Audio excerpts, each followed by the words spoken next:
And welcome back to the Formula Pro Series powered by Traction.gg. It's the final race of the season. Everything is going to come to a close today, and what an exciting season it has been, but not as exciting as the race last time out in Zandvoort. So let's see what happened and see all the action there.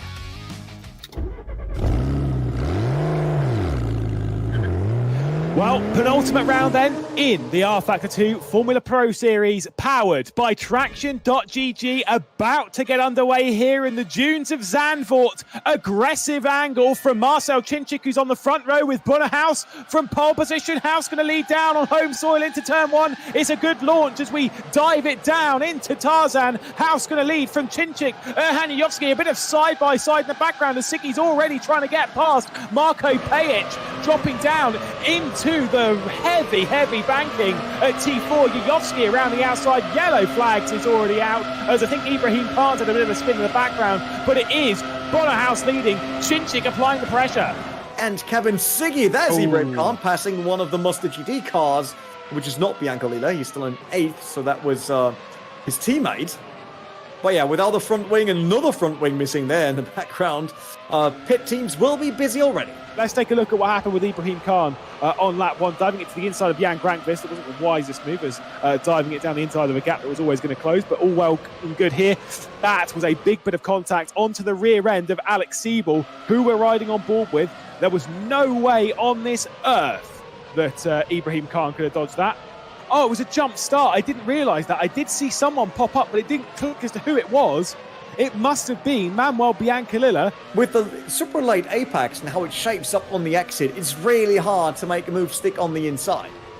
Yeah, that's so close as the chop back from Danny Kish. And then we'll see the new blood coming in, similar to what we have in Formula Challengers, looking around the outside, no way to make it stick from Jeffrey Riegel coming to the cut back. That is absolutely sensational, running up to the second and third corner, up and over the curb, the outside line. There's contact and Marcel Chinchik's round. Oh, that was a great save. Hanijovski manages to pick it up though, and look at Kevin Siggy come through. A little bit of contact, and Marcel Chinchik might well be able to hold this one, coming down to Shivlak, the Macedonian, back to the inside of Hanijovski. It might well stick for Yuyovski. They're going to battle it out. Fantastic to see these two biggest names on rFactor 2 battling it out once more. A bit of a lock-up from Siggy, and Yuyovski gains it. Pajic wants his piece. In Zandvoort already. That is Bianco Lilla against, is that Ibrahim Khan? No, Danny Kish, I think. That was Danny Kish. But how did he turn in there? That was a very weird maneuver there. They're going alongside. That looks all right. And then we see him coming back, and all of a sudden touching the outside of Danny Kish, running really wide into the corner, nearly letting Yuyovski have a sniff up the inside, but both him and Siggy launching it into the chicane, touch on Yuyovski, spins him around. He touches Pajic as well. That's the out for the second Mercedes AMG Petronas Esports driver, both losing their rear wings, Pajic and Yuyovski, and that is absolutely crucial to the championship right now, because it was Kevin Siggy forcing this, but Pajic paying the price.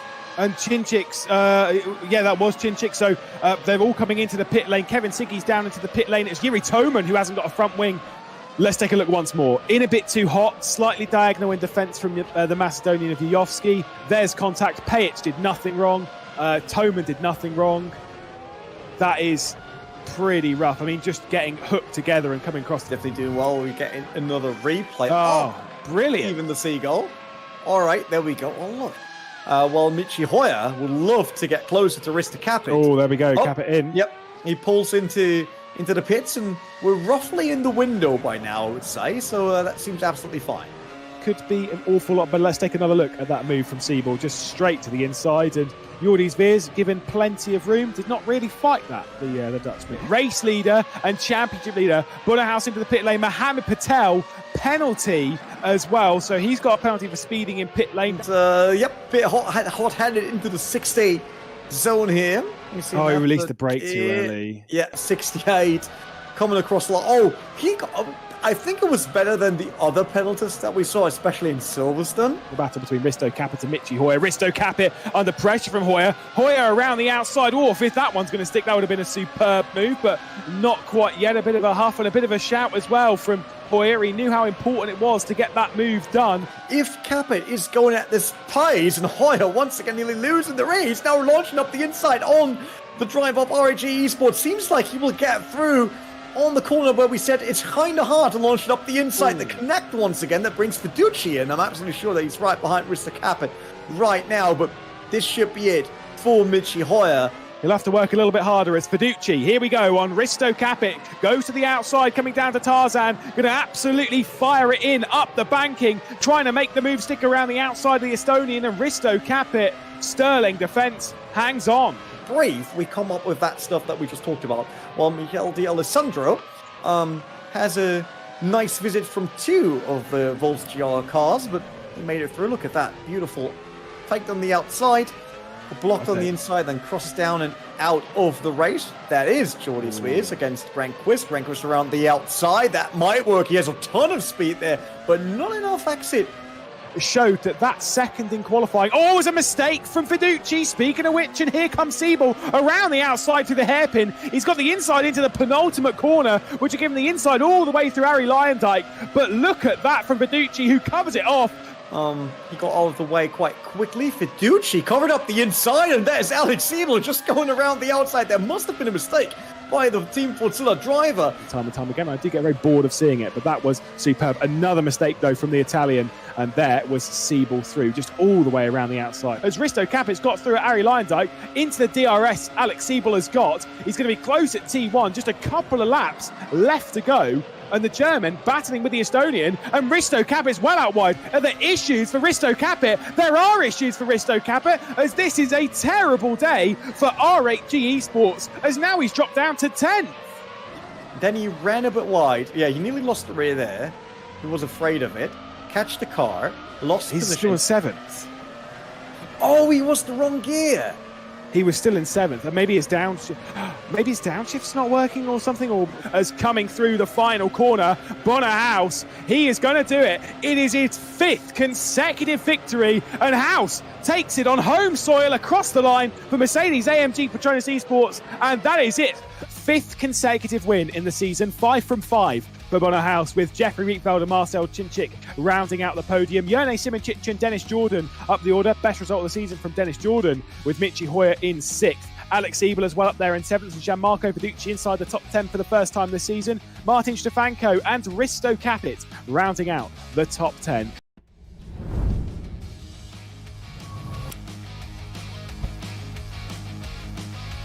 And what a race that was in Zandvoort a couple of weeks ago. But that is not all the action for Formula Pro. We've still got one more race left this season. We are here in Monza, round number 6, and it all comes down to this. There's some very close battles in the Teams Championship, which is of course where all the prize money gets paid out, and just in general this race is always a bit chaotic, so I'm expecting some good action. So myself, Cameron and Roger, bring you through all the information along with Aidan Millward today for the pre-show for Formula Pro Series. And Aidan, how are you feeling today? I think it's going to be a good race. I'm looking forward to it. You know, the season finale, rFactor 2's newest track, and a track that's a favourite of sim races and real races the world over.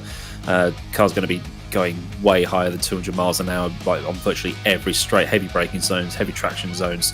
It's going to be a test of the setup on the mechanical grip as well as the as well as the aerodynamic grip, as well as we head down the start-finish straight for a guided tour of this magnificent track. Yeah, really tight first chicane before you go around Curva Grande, which is obviously going to be easily flat out before another really tight chicane. So lap 1 especially in that first sector is going to be very crucial, and I wouldn't be surprised, Aidan, if we see some accidents there.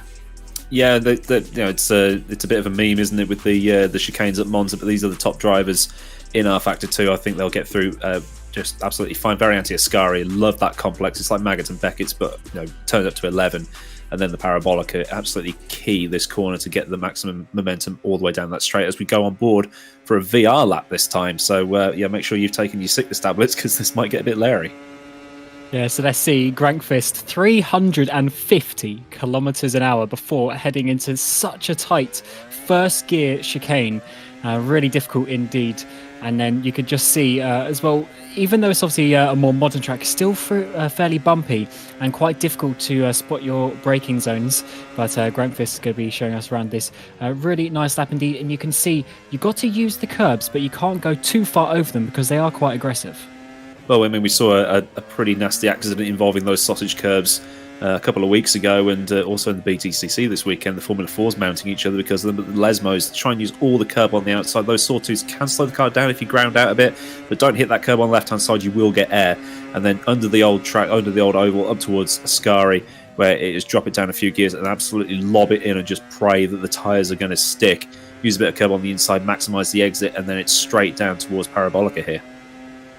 Before, as you say, Parabolica final corner, and especially in qualifying, you can easily mess up this corner. It's so fast, it's so tricky to get on the power afterwards. I wouldn't be surprised if we see a few guys spinning there when they're really trying to get the power down to finish their quali laps. It's a very easy one to lose the rear end. But as you see here, we started all the way back in July at Spa-Francorchamps and coming through all the way to Monza. It's been a brilliant first season, but do not fret, there will be season 2 coming at some point in the new year. So obviously details of that will come out. But it's been a fairly interesting calendar, and I think Monza is going to wrap it up really well. And the main parts for Monza that I quite like has quite a lot of potential to be quite unpredictable compared to the other circuits. Well, I mean, because you're running virtually no wing on the front and the rear, I think the cars are going to be a lot closer to each other because of the slipstream and things like that. So we should see some really close racing. We saw it at Zandvoort. People were saying that we won't get any racing at Zandvoort, but in that highlight package, there was a lot of action going on. So I'm hoping more of the same here, even though it is a completely different track altogether. And the tyres are going to be quite an interesting factor around Monza, I would say, because as we know, they need to use 2 different compounds of tyres. So obviously most of the drivers are going to be doing a soft and a medium stint, with them obviously being the faster tyres, the hards being just that little bit too slow. But on this track, you spend so much time in a straight line. Obviously, you're not really wearing the tyres so much, so we might see the pace drop-off be a little bit less than we see at some other circuits, which is always quite an interesting factor, because then that means maybe you can stretch the softs out a little bit longer, and it just gives you a little bit more flexibility with when you can make a pit stop.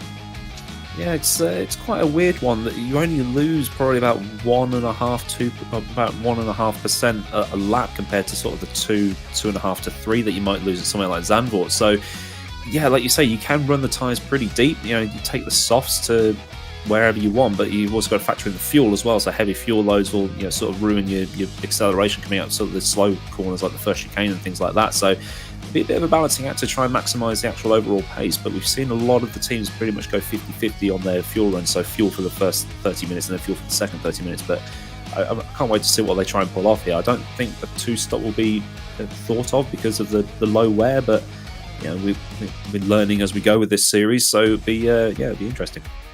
Also, it's a fairly long pit lane here, but what are the drivers going to be doing today? But they will have a 15-minute qualifying session where they're limited to 6 laps, so you can either do a single 4-lap run, or you can do 2 one-lap runs, because obviously those laps are your in and out laps are included within those 6 laps. And Parc Fermé is enabled, so once you go out for qualifying, you need to make sure you have your race set up on, so that you can get yourself to the end of the 60-minute race, which will be preceded, I should say, by a standing start, which is always a little bit interesting, making sure you can get yourself off the line, because there's always the chance that there can be quite a lot of position changes before we even get to the braking zone. Yeah, so it's heavy braking zone. Anything can happen. At least there's plenty of places to go at this chicane. You've got the sort of slalom that you have to do if you miss turn 1, and you can just sort of cut turn 2. But you know, people will be keeping an eye out. You can damage the car, damage the front wing over those sausage curbs. So it's you've got to be careful, but at the same time you've got to try and get any advantage you can, because with the slipstream and things like that, you want to try and break that as quickly as possible. And this is why it is so important. What are these teams and drivers fighting for? Well, the drivers, they're fighting for $250 for the race win, which goes all the way down to $40 for basically the participation bonus, effectively, for those drivers from 8th position downwards. So quite nice money there. But the big money is in the teams championship, and this is what we're really going to be looking at today.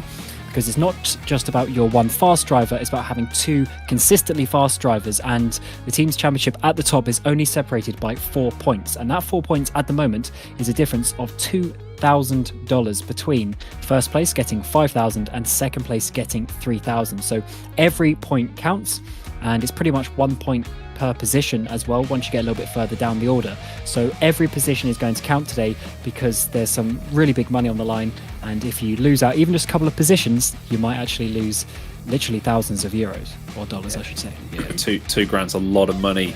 It doesn't matter who you are really, but there are your standings. Mercedes AMG Petronas esports team at the top, Marco Pajic and Bono House sort of dominating the season. Well, House has definitely dominated the season. He's won every single race this season. Can he get the clean sweep? Well, we're going to find out in a little bit. But Team Redline are definitely in there as well. We have been looking at the championship permutations, seeing where things are. And if Team Redline wants to win this championship, they've got to finish a 1-2 or at least score 5 more points than the Mercedes lot. And I think the important factor in this battle is Pajic. Ziggy and rFactor, they're second and third in the Drivers' Championship. We know House is probably going to be on the podium if it's a normal race. So that position for Pajic is going to be very, very important, because you can see he's not actually even on our standings here for the top half of the standings. So he's had a bit of a mixed up season, and he's the one I think is the key with what is going to happen today. But also that battle between Varga, Burst and R8G is also very close, just about 26 points between those three teams. So a lot can happen in that midfield as well. So I think we're looking forward to a really good end of the season. And also you can't forget some of the Red Bull guys as well, who've had some good races this season. Yeah, the Red Bull guys have had some good races, but they've also had some bad races. I think both of them were involved in at least one smash at Spa at the start of the season. And like you say, with 1 point between each driver and things like that, if you have a bad race, you've got to almost double the performance of the guy that you're racing against or fighting against in the championship to overhaul that points deficit. And that's going to be very, very hard to do in such a short season like what we have here. And I think in general, these drivers are going to be having quite a difficult time at Monza. It's not the easiest place. And as we said, each position is basically a point. So for those that are maybe 5 points behind in the case of, or 4 points behind in the case of Redline, they need 5 extra points. So them winning the race is going to be very important with either Ziggy or rFactor. And I think House, what he needs to do is just go out there, try and win the race. He's done it 5 times already, and then just see what happens with the guys behind him. Yeah, the saying that the house always wins, it's definitely the case here. He's been absolutely brilliant all season. And for Marco Pajic, it may be it's like he's not a terrible driver, it's just that House is that good. So it's not a case of Pajic is a terrible driver. He's look at who's racing against. So, but whereas you got more consistent performances out of some of the other drivers, it's a case of the Bono House is just that good, and that's why he's rightfully at the top of the season. And it's not just some little Mickey Mouse wins that he's got either. Some of these races he's just easily led from the front. It's been a fairly dominant performance, even back in Indianapolis, where he had a bit of an issue on the first lap, went a bit wide, lost a couple of places. He still got up there and then won the race quite comfortably as well. So we know he's got that bit of an advantage, and I think it's going to be really good to see how that battle sort of works out, because there's also some people there that don't really have too much to lose in the grand scheme of things as well. So they might be just trying to send it and see how far they can get up the field. Yeah, Redline have got to be careful. They can try and go all out and try and get to the front very quickly, but there's always the chance of someone getting it wrong into turn one and causing the sort of almighty smash that we've come to know and love in sim racing at Monza. So while some teams will want to go attack, they've got to have that little bit of care as well. So I think it's going to be a lot to do with the drivers, but also the strategists today trying to get themselves in a really good position. But I think it's going to be a great race, a great end to the season here. So that pretty much rounds up for the pre-show. And Lewis and Rene will be taking you through all of the action for the obviously the main broadcast. So we wish all the drivers good luck and the teams good luck as well. Let's see where you finish in the championship. So yeah, Rene and Lewis will be seeing you in just a couple of minutes.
last round of the inaugural rFactor 2 Formula Pro Series here for round 6 in Monza, iconic track that just saw some action actually this weekend. My name is Rennie Butler, and obviously I got Lewis McGlade alongside me, bringing you all the action right from the track. And Lewis, there's one thing for sure tonight: no matter what happens in terms of standings, Monza will deliver action. Oh, always. What a place to finish a season. Round 6 of 6 in the rFactor 2 Formula Pro Series powered by Traction.gg. It's a brilliant circuit built back in 1922, and it's one that's delivered entertainment from start to finish, and I'm sure here on rFactor 2 we're going to see even more of it. Yes, like I said, it's all a lot of action already in the Le Mans Virtual Series this weekend, so quite a few drivers off the grid could be very familiar with the track by now, but completely different than the open wheelers with all that power on the rear wheels. And we saw a few power slides already back then when we started in Spa-Francorchamps. Was a great championship so far, even though the standings, as they talked about in the pre-show, look a bit more, let's say, boring compared to what we really saw during the races, right? We saw Bonnehaus winning each and every time. He absolutely deserved that, but the championship had way more than just Bono going off for the distance and winning. We actually had proper action, proper overtaking everywhere. Yeah, and again, we must stress once again that this is, whilst yes, we're talking of the Drivers' Championship, which is already settled, Bonnehaus is our Season 1 champion here in Formula Pro. But whilst race to race, there is prize money up for grabs on a driver's point of view, that is not the main focus of the series. That attention goes the way of the Teams Championship, which it quite literally couldn't be much closer. It's such a tight fight between Team Redline and Mercedes-AMG Petronas Esports. And of course, there's a couple of other teams that can throw themselves into the mix, like Burst and Varga and RHG. It is still tight up there. I think our main focus does obviously go to those two and the prize money for winning the championship. It's been a tight fight through the season. Obviously, there are, you could kind of label that down to a couple of drivers. That mistake from Kevin Siggy last round that really brought the championship tight. It's going to be a close one. I think we are not done with drama though this season. Absolutely not, and let's be honest here, we got two drivers scoring for each team, and still the difference between Redline and Mercedes-AMG Petronas Esports is only 5 points. And although you're absolutely right, it is the clash of the titans tonight, basically at round 6 in Monza. If they all disappoint because they go overboard and go a bit too aggressive for the win, then all of a sudden, one of the other teams could be back into the fight for the title. So absolutely amazed about what happens here. We got it on your screen. Mercedes 256 points, and then it's Redline 252, and then followed by Burst Esports, Varga Sim Racing, RHG Esports. So potentially all of these could still get the title if Mercedes-AMG Petronas Esports team and Team Redline basically get themselves out of the race here in Monza. So if they really go head-to-head and everyone is willing to risk everything, then Monza is one of these tracks where we could see maybe a few of the drivers not even finishing. Well, let's look at last round, because when it comes to your team standings, you need both drivers scoring on a consistent basis. That's exactly what's gone against Mercedes-AMG Petronas Esports and unfortunately Marko Pejic, who just hasn't been able to level the same consistency that Bonnehaus has been able to in the championship. Now, the thing with that, looking at last round, where we had that major incident between Kevin Siggy, Johan Jovski, and of course Pejic as well being thrown in there, and among others. Now, if we have something like that, which, let's be honest, the likelihood of that running down into the Rettifilio on the first lap is fairly high to see one driver retire. I mean, if that's Bonnehaus, who's got really nothing to lose in this apart from the team's championship, who knows where this championship will swing. It's one of those ones that, yes, there are teams out of it, and 9 times out of 10 I'd tell you now, don't focus about it, we will just look at the top 2. I wouldn't. I'd keep that. They are going to be pushing just as hard as everyone else. I just love the shots that we get here from the Monza circuit. I have to say, because as you know, I started to work for Studio 307 in 2018, and back then I would have never imagined that one day we get such a championship, and then we actually finish it on the real laser scan Monza. So I absolutely love the shots that we get. Props out to the dev team doing the track here, to the track guys. Also the car team, obviously getting us this Formula style racer. I'm not putting a number behind it because I know that's never a good idea. But yeah, so we got a great championship in our hands. It's the first season, which means we get our very first, we can say world champion, I would say, in this one. And it will be driver's side Bonnehaus. We talked about that already. The house always wins. That was the meme of the season. And good one. he absolutely delivered on that one. So nothing will happen there. But yeah, the team championship is still up for grabs. And I have to say, with Kevin Siggy doing that mistake last time while Redline was in the lead, I would say he will be the driver that's willing to take most of the risk. Bono is very calm. He can just bring it home. If he does closely to what he did the entire season, then everything should be fine, right? But Kevin Siggy is the one that basically lost the championship on the previous round and now has to give it its absolute best and absolutely everything he can find in him in terms of potential and speed to get it back here in Italy. Absolutely. Well, we're riding on board with Marcel Cincic, who will be setting one of the early lap times in this session. A reminder, they have limited lap times here in Formula Pro. They can only set either 2 flying laps, so they can do a full stint of 4. We'll see what Marcel Cincic does across the line for Vargas Sim Racing. Opening lap time, a 1 minute 19.1. Now, to give you reference from practice, that's not so hot. We're aiming more towards the higher end of the 18s. It was an 18.706 from Bunnerhaus in that session. Erhan Yovski instantly jumps up there with a 118.929, getting much more into the mix. But with those limited lap times, they don't get many laps in the session. We've seen it time and time again that qualifying never really matches practice, as it's so hard to do. Yeah, definitely. They have to be on point in that basically 2 laps to do in most of the time here in the 15-minute qualifying session. And Yovski will be quite happy about the pole position he currently got. They also had pole position in the Le Mans Virtual Series that happened on this track on Saturday. Unfortunately, due to a crash, I'm not even sure if they finished, to be honest, but they definitely did not win, that's for sure. So the pole position, they didn't turn that into a great result. So he definitely is looking for a better time out there in Monza today. Absolutely love the lights, by the way, up on a house. He got everything already decorated like the Mercedes AMG Petronas eSports livery.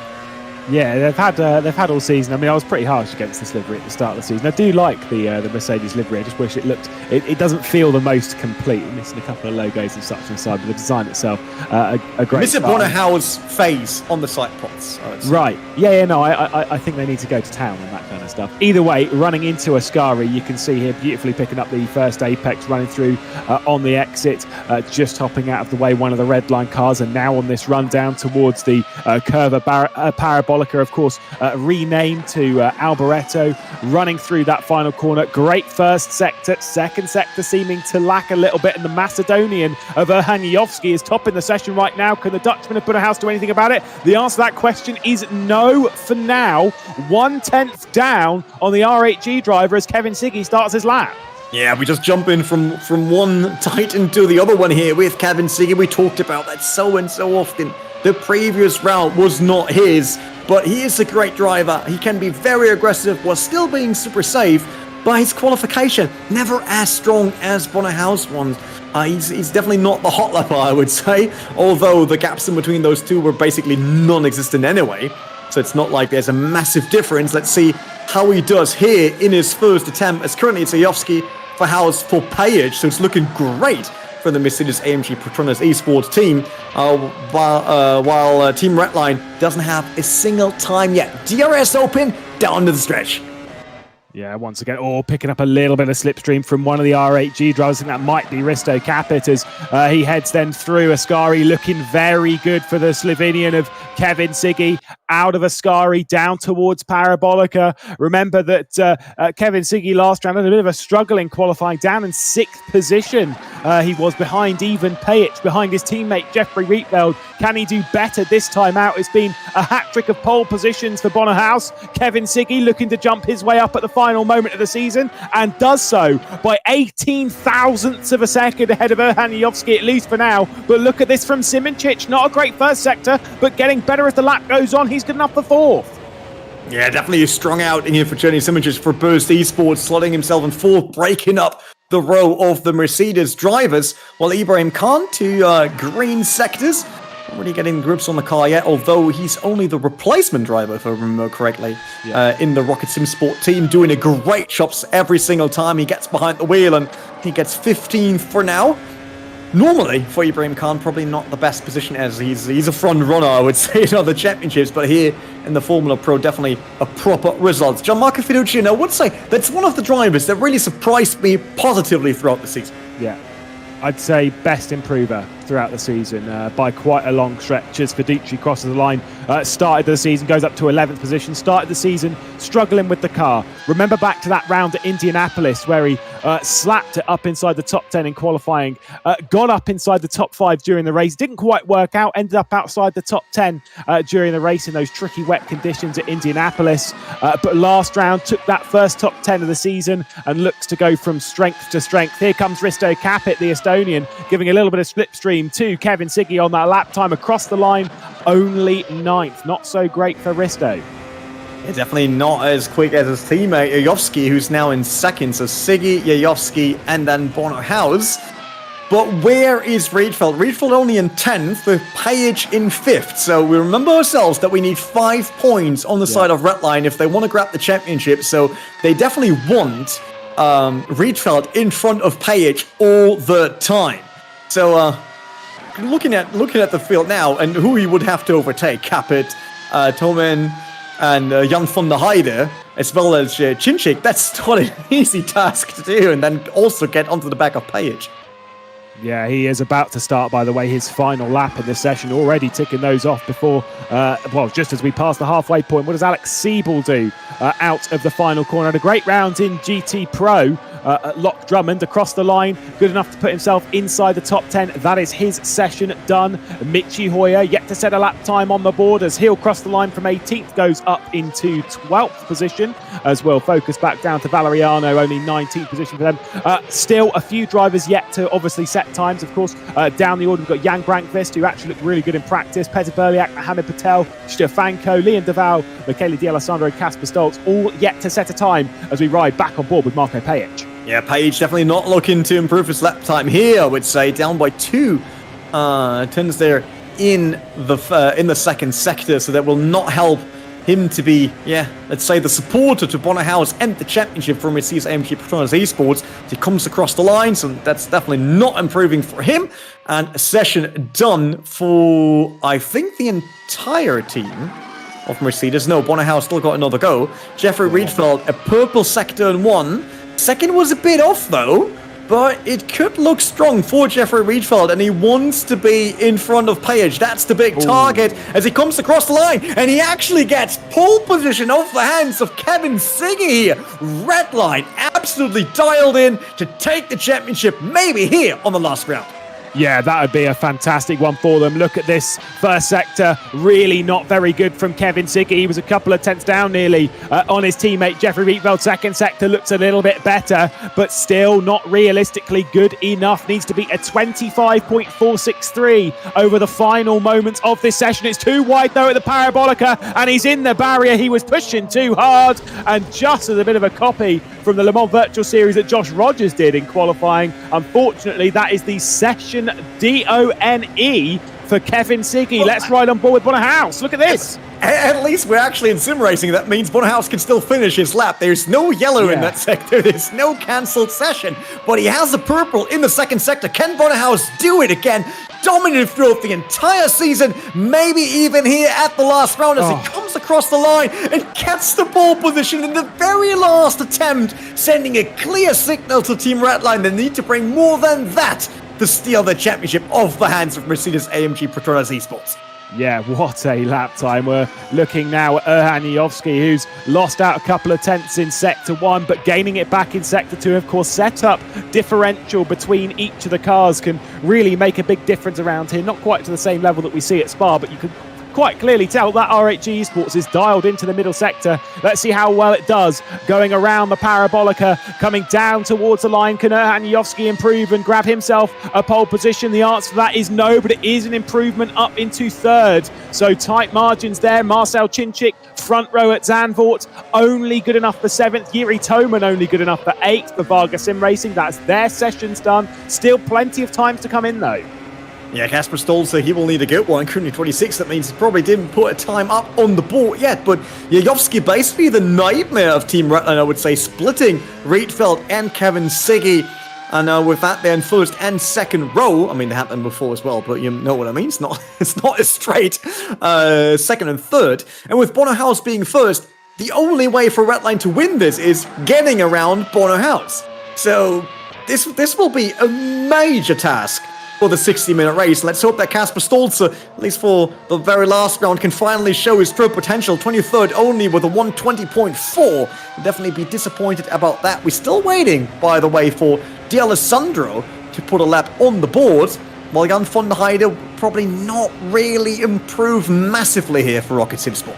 Yeah, he's down 0.3, almost 0.3 as they cross that, and there's a go. That's the lap done, just pushing a bit too hard into the Parabolica. Could still have improved from van der Heide, but not quite good enough. Ibrahim Khan, who is his teammate for Rocket Sim Sports, a bit further down the order in 19th position. Don't think he'll be impressed with that, especially not after what looked to be a fairly promising practice session. Ibrahim Khan was up in 5th position. Potential pace is actually an 18.866. So that was what he did in practice. Big snap through Ascari. That's not looking so great for me. I think Khan might struggle here in this qualifying session. Might still be able to get somewhere inside the top 15 though. Yeah, man, absolutely impressive how he catched the car there and made sure that he can finish the lap. That was very, very good driver skill. Once again, going a bit sideways. So Ibrahim Khan definitely not on the hunt anymore to improve from 19th. It seems, oh, he does, 16th. So that was a good jump for him. Michael D'Alessandro, that's the driver of BF's competition we're currently waiting for to actually get on the board. He will start his lap now. He really waited till the end of the session. And he probably has to do 2 laps in a row if he wants to get all his laps done. Although we don't know if he actually aborted a previous attempt. Did he? Yeah, he did abort. I can see that on my screen. So there we go. Has tried. Yeah. So basically that's his one shot. Jan Granqvist, 2 green sectors so far. 15th for Wolves GR Esports. One of the teams struggling in terms of team championship points. Up to 12. Looking solid, I would say. And I actually have to look it up once again in terms of the standings further down the pack. So we also have to talk about that. Like, who drops out of the first ever Formula Pro Series? Yeah, absolutely. We'll say with Jan Granqvist, we were speaking and singing the praises of Gianmarco Verducci when it comes to biggest improvements. Granqvist, who jumped in around the halfway point of the season, he's got better and better. Let's see Jone Simoncic. First sector, an improvement on himself. Second sector, not looking so great. Let's see what he does. He is completing his final run in the session. Just behind him, of course, Michele D'Alessandro, as you pointed out. Michi Hoyer as well, who's just running down to Ascari, also on final laps of the session. And Burst have got better and better. And once again, oof, that is a massive crash from Jone Simoncic. Now let's see what D'Alessandro can do. Those sectors are not good enough. Across the line, he'll go and stay down towards the back end of the grid, just 25th. But moving back to Hoyer, the Parabolica is looking real tricky in these cars. Definitely. I mean, as soon as you hit the AstroTurf there, there's always a big risk of spinning the car, losing the rear end, while Michi Hoyer slots into 9th now for Burst Esports. By the way, I quickly checked the standings, and it's Mr. GT Esports and John Laser Esports Academy currently on the dropout positions, with Team Fortzilla in front of them, but there's a difference of roughly 30 points between the teams, so it looks like as long as Team Fortzilla ensures that drivers somehow score points, they will stay, and we'll probably have to say goodbye to John Laser Esports Academy at Mr. GT Esports. Yeah, Mustard GD Esports were doing quite well last round out from memory with Manuel Biancalilla, who was running quite decently up the order. I think it was almost, if not from memory, inside the top 10. It was in that kind of, in that battle pack, and then there was an incident and dropped down. And so, obviously, very, very unfortunate from them. And I think the bottom 2 we're going to see stay the same.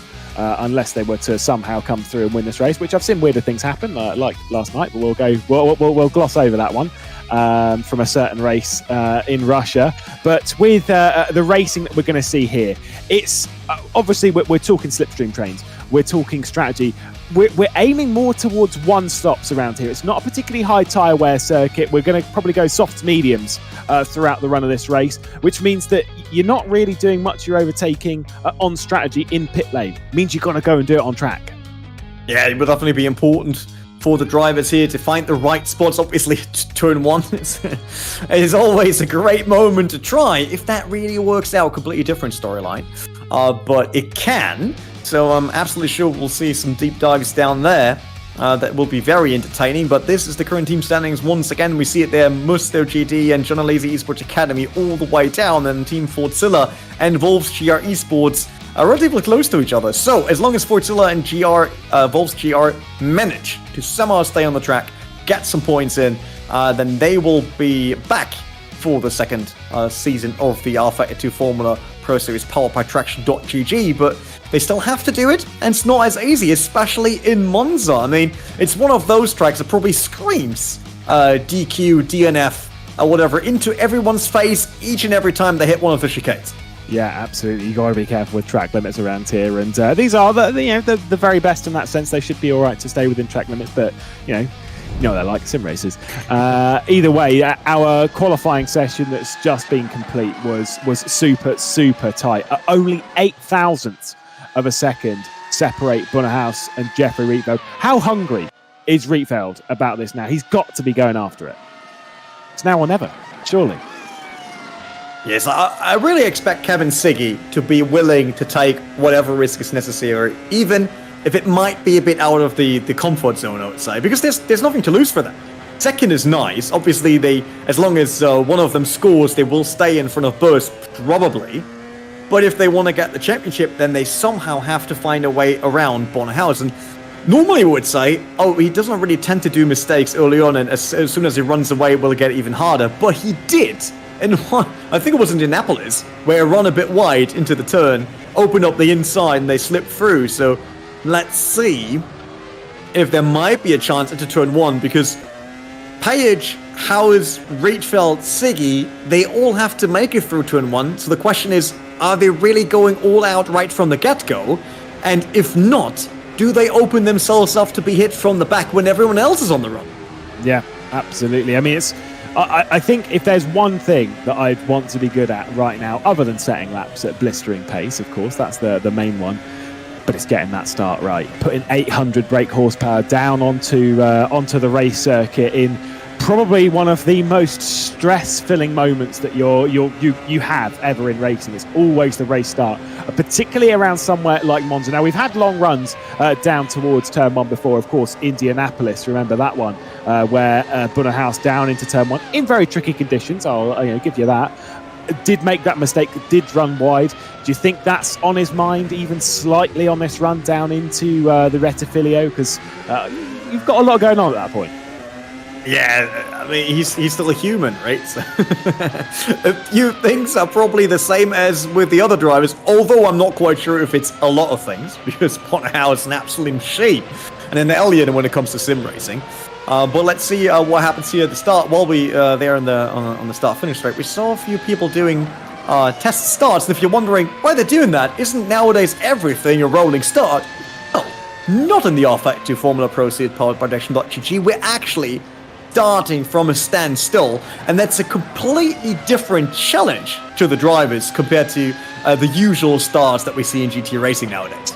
Yeah, obviously we've had the rFactor 2 GT Pro and GT Challenge Series, which has always been rolling starts, which are interesting in themselves. I mean, look at Monza at the start of GT Pro, for example. Whereas when we focus on this, you want those standing starts. A rolling start in this, whilst it's fine, a bit boring. We like to see that standing start, that driving ability to put the power down properly. And it's the thing at a place like this, if you start to figure out a comfortable, a consistent race starting technique, which takes an awful lot of practice. It's not something that you can just go, well, I'll just press the launch control button and release it and off we go. It's easy peasy. There's none of that. It's all manual. You've got to do it yourself. You've really got to work hard. That's, if you've qualified 15th, you can gain 3, 4, 5, 6, maybe even a few more places by the time we get down to turn one. It's just about how much risk you're willing to take and how many drivers you're willing to annoy, to be perfectly honest. Yeah, let's see. I'm really looking forward to the start here. It is the last round, and what a ride the season had been, right? And first of all, obviously, I'm glad that you joined, Luz, as it was a real pleasure. And we're not at the end yet, so not time for tears now. But nearly, very close though. It was a great season, right? It's like the season really delivered, and coming over from 3 seasons of GT Pro Series by now, which I have to say I dearly miss. Absolutely love the GT racing that we had there. This is different, but even the action is different, but it's still as thrilling in a different way. It's a bit more tactics, obviously, in the Formula Pro Series than to the previous seasons of GT Pro. Obviously, it changed now with the recent rule adjustments that were done to Season 4. But yeah, it just shows that on rFactor 2 you can have good racing, great racing, and entertaining racing, no matter what cars you're running. So more than happy to see the big finale now and actually get our first Formula Pro Series champion here in Monza. Well, I mean, the thing I think, to sing its praises, the official competitions and stuff that we've had in rFactor 2, again being the Formula and GT series, have been very, very interesting throughout, like very entertaining to watch. Of course, GT Pro has had 3 classic championships and one that is presently ongoing. Our first season here in Formula Pro has been excellent. Every race is delivered. Even when going into Zandvoort, I was like, this one's going to be pretty bad, lads. And we still, the second half of that race, boy, did we get a proper go at it. It's been a great season, and hopefully in seasons to come we see the same level. The only thing that I want to see right now is someone going to challenge Bunnerhaus, who's going to be starting the 6th and final race here from pole position, ahead of Jeffrey Rietveld, who took the first pole position of the season. Erhan Yovski and Kevin Siggy line up alongside, as hungry as ever on row number 2. Behind them, it's Jerne Simicic, who failed to improve in the final moments of that session, with Marko Pejic looking to seal a championship for Mercedes-AMG Petronas. Vargas Sim Racing lock out row number 4 with Marcel Chinchik and Jiri Toman. Then we've got Michi Hoyer and Jan von der Heide down on row number 5, with Alex Siebel and Risto Capet, who assisted Kevin Siggy with Slipstream in that qualifying session. Not so much it was forced, but down in 12th place. Jan Grankvist and Gianmarco Vidici, our most improved drivers, in 13th and 14th, with Dennis Jordan and Ibrahim Khan rounding out the top 16. Manuel Biancalilla, Musto GDE Sports, they look like they might be dropping out, with Nuno Pinto for Fordzilla, Mohamed Patel and Jordi Zviers for Jean Lacey Esports Academy, who seem to be in the same boat as Biancalilla and Musto GDE Sports. Valeriano, Liam Deval for Wolves GR, who started the season in such impressive form, down in 22nd, with Williams Esports in 23rd and 24th. Stefanko ahead of Petr Berliak. Kasper Stoltz and Michele D'Alessandro round out the grid. D'Alessandro really struggling to get to grips with that qualifying session. Failed on his first run, and his second run just wasn't all there. This is it, Rene. One last time.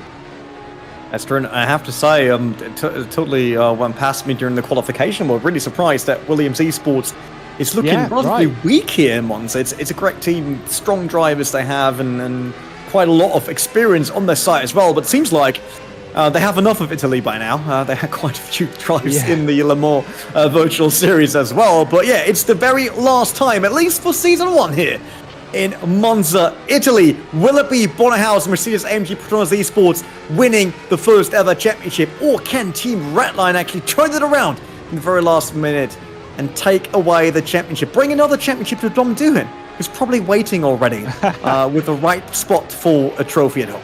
Yeah, I did have a little bit of a chat with Dom. He's been very, very impressed with our the drivers and teams. But obviously, he's going to be sat there thinking, come on, Team Redline. And let's be honest, let's focus on Bunnerhaus, our champion, winner of 5 out of 5 races this season.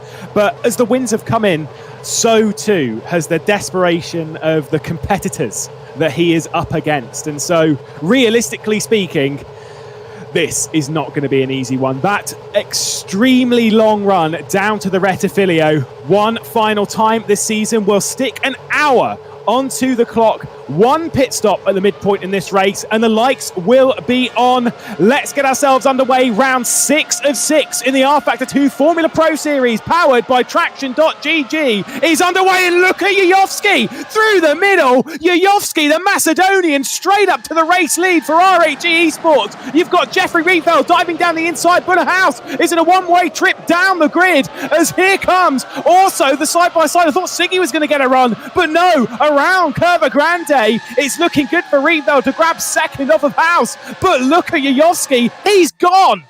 Yayovski had a great start, but that was massive practice, I would say, on his side. Absolutely beautiful off the line there, getting into first immediately, and with that, opening up the chance here for Team Redline to get a good start into the race as well. Rietveld in second, Bunnerhaus in third, but in a sandwich between the two Team Redline drivers. Pejic down to 8th. So if they want to have a shot at a championship, they have to do it now because it looks really, really good. But Erniowski, he will have a big smile on his face right now. I think that is what you call the perfect start at Monza.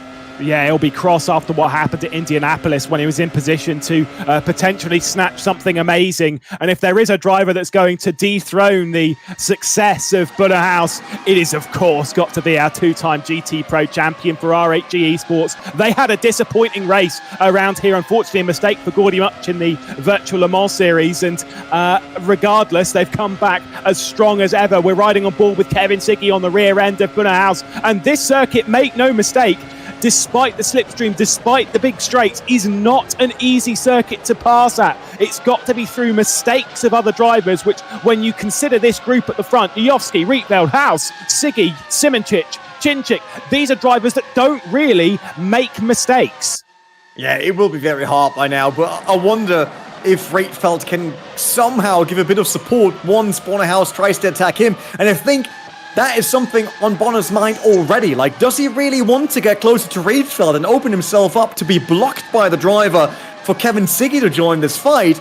Or is he just okay with hanging right behind Rietveld, staying there and waiting for the pit stops to see how all of this at Monza plays out? And by the way, talking about playing out, let's hope that we actually keep the sun, although I would love a bit of rain to the mix here at Monza. I have to say that would make it even more tasty, but it's looking good, and I have to say, Erniowski, said it so often in GT Pro, he was an absolutely impressive driver, massively skilled. This was great. Look up Bunnerhaus, that's his view from the start. Got a bit sketchy off the line, yeah, a bit of wheel spin as well, and Erniowski was just like, you know what, that's how you do a proper start. Look at me. And he immediately lost time to Rietveld on the right as well. Yeah, beautiful start. Still a little bit of wheel spin from the Macedonian, but Jovski straight through the middle. Absolutely excellent textbook standing start then from Jovski through the middle. Space was given. Did have a brief bit of three wide. Excellent stuff. Oh, Jan Grankvist, by the way, on live pictures has just been smashed off the road. Unfortunately, as he was marching his way forward. He's now down in 16th position, but 17th now, in fact, was just hit. And this is actually something that I kind of want to talk about when it comes to turn one. Of course, in the midpoint of the race like this, so easy to drive and drill someone on the rear end running down into the Rettifilio. Yeah, so many things can happen here, and especially with all the slipstream DRS. In addition to that, right? If you're wrong on the braking point because you forgot that you got all of these, let's say, pluses to your speed there, then you will not be happy about the turnout in terms of the corner and what you can do for your team. Bunnerhaus still locked in. Doesn't seem like he gets any closer to Jeffrey Rietveld. Although Rietveld got dropped down to 2.5 in between to Erniowski. So you talked about that before. The different settings on the car, it seems like second sector is really where the Romain Grosjean Esports car shines and has its quickest part. Yeah, it's just pulling away a decent amount of gap. You can see, though, DRS just opening on all of the cars behind. And Bunnerhaus, once again, very close, though, to the back of Jeffrey Rietveld, but there was no move. Jan Grankvist is just coming out of the Parabolica now, and I was just keeping my eye on him because his car was in not a good state. He has entered the pit lane, and unfortunately for Grankvist, after whoever it was that made contact running down into T1, Grankvist's day, looks like it's not going to be a good one. Same with Jordi Zviers, who is also retired from the race. Not sure what happened there. Let's take a look at the replays to see what happened with Jan Grankvist as he'll run down into turn one. Ibrahim Khan behind, and Khan misjudges it, smashes Grankvist straight into the wall. No front wing for Grankvist, and I'm pretty sure that's as near as makes the difference a slam dunk. Let's see what happened with Jordi Zviers. A bit of moving in the braking zone from Valeriano, I believe it is, and then side by side, a little bit of contact, and then just driving straight across the circuit. Unfortunately for Zviers, what has not been a good season is not ending in the best way either.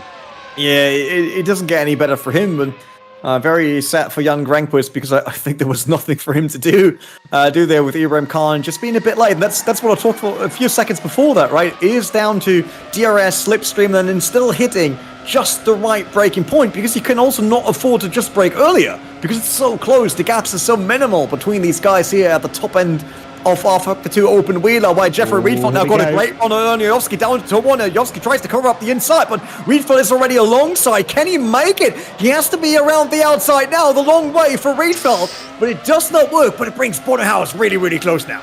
Yeah, that was superb. Rietveld was trying to do the same thing that he did to Bonnehaus on lap 1. Here comes Jovski round Curva Grande. He's going to have to defend here because Jeffrey Rietveld's coming, the Dutchman. And then comes our series champion as well, just behind, squeezing onto the curb on the left-hand side as we were looking at it running down into De La Rozier. Erhan Jovski's leading by just a small margin. Jeffrey Rietveld is right there, running through Lesmo Run, running through Lesmo 2. He is sat, waiting for the right opportunity, but this is where the R8G punches most of its weight. And look at you, Simoncic, by the way, in the background, who I thought was going for a very bizarre line. That was Kevin Siggy, actually. Oh, was it? He got a bit wild there, into the beach, basically, dropped down one position. That's not good, because Rietveld is currently fighting for the championship there, and he needs the support of his teammate, Kevin Siggy. But Siggy now behind Simoncic, not in a position to help out Rietveld. And Rietveld now in two problems. On one side, he was a bit, let's say, aggressive on Erniowski. He lost a lot of time there because he was trying each and every corner, but he can't wait any longer as Bonnehaus is right behind. And we know Bonnehaus, he's not one to let an opportunity slip away that easily. If he sees an opening, he will go for it, and all of a sudden, the Mercedes will be in front of Redline again, and with it, all dreams will be gone. A bit deep there from Jovski. Saw him just locking up a front right ever so slightly in the in that braking zone into the Rettifilio, and Jeffrey Rietveld, he's waiting. Surely there's going to be a move somewhere. Oh, he switches it back. Look at that. That is superb from Jeffrey Rietveld. Oh, they touch. There's contact between the two, and who's coming through? You're goddamn right, it's Bonnehaus up in a second position and nearly past Jovski as well. That's what I was afraid of for Team Redline all the time here, with Rietveld attacking Jovski, not being willing to wait for really the right opportunity. They're now trailing. They did the hardest task already, which was being in front of Bonnehaus to have a chance for the championship, and all of a sudden they're trailing again. Jovski is still leading. That was crazy stuff. We'll see what happened to Kevin Siggy then. Oh, he's just locked it coming through the brakes. That was actually on turning and just losing the rear end slightly. Might have been a little bit too far over to the left-hand side on braking for Lesmo 2. And yeah, you're absolutely right. Then went wide into the gravel, and Jone Simoncic was able to pass.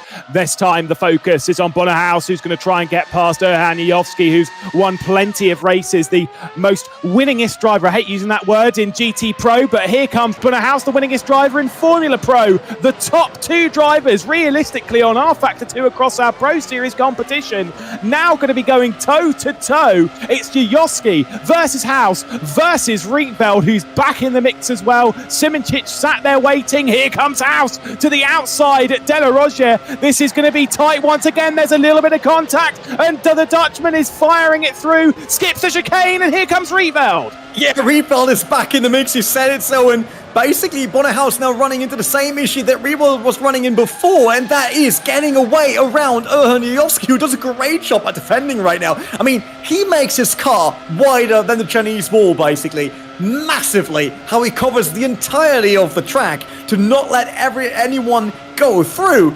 And that brings all the drivers back, and Simoncic now close to the leading group. Kevin Siggy will probably be back, but look at the switch of Jeffrey Rietveld. Looked absolutely impressive, and then that touch, I think that was on Rietveld though, who was a bit slipping on the inside there. It was hard because there was no way for him to turn even earlier due to the curb, so I would say racing incident, but no matter what it is, Redline needs to get by the Mercedes-AMG Petronas Esports car once again, and the only way to do so, in my opinion, for not waiting for the pit stops, is hoping that Ernie Jovski can keep his super defense and bring Rietveld and Kevin Siggy back into the battle. Oh, he's just had a bit of a snap, though, out of Rettifilio. Let's take a look once again at how Bonnehaus just skipped over it. Yeah, he just overdid it himself, but and Rietveld wasn't able to do it. If we go back to live pictures, because Bonnehaus is there, he's now to the inside at the run into... Oh, wow, Erhan Jovski let Bonnehaus go. I'm not quite sure as to what happened there, but Erhan Jovski let Bonnehaus go, braking into the De La Rozier. I'm not 100% sure as to why. He fought everyone else. He fought Bonnehaus not too long ago, and this time the switch has happened.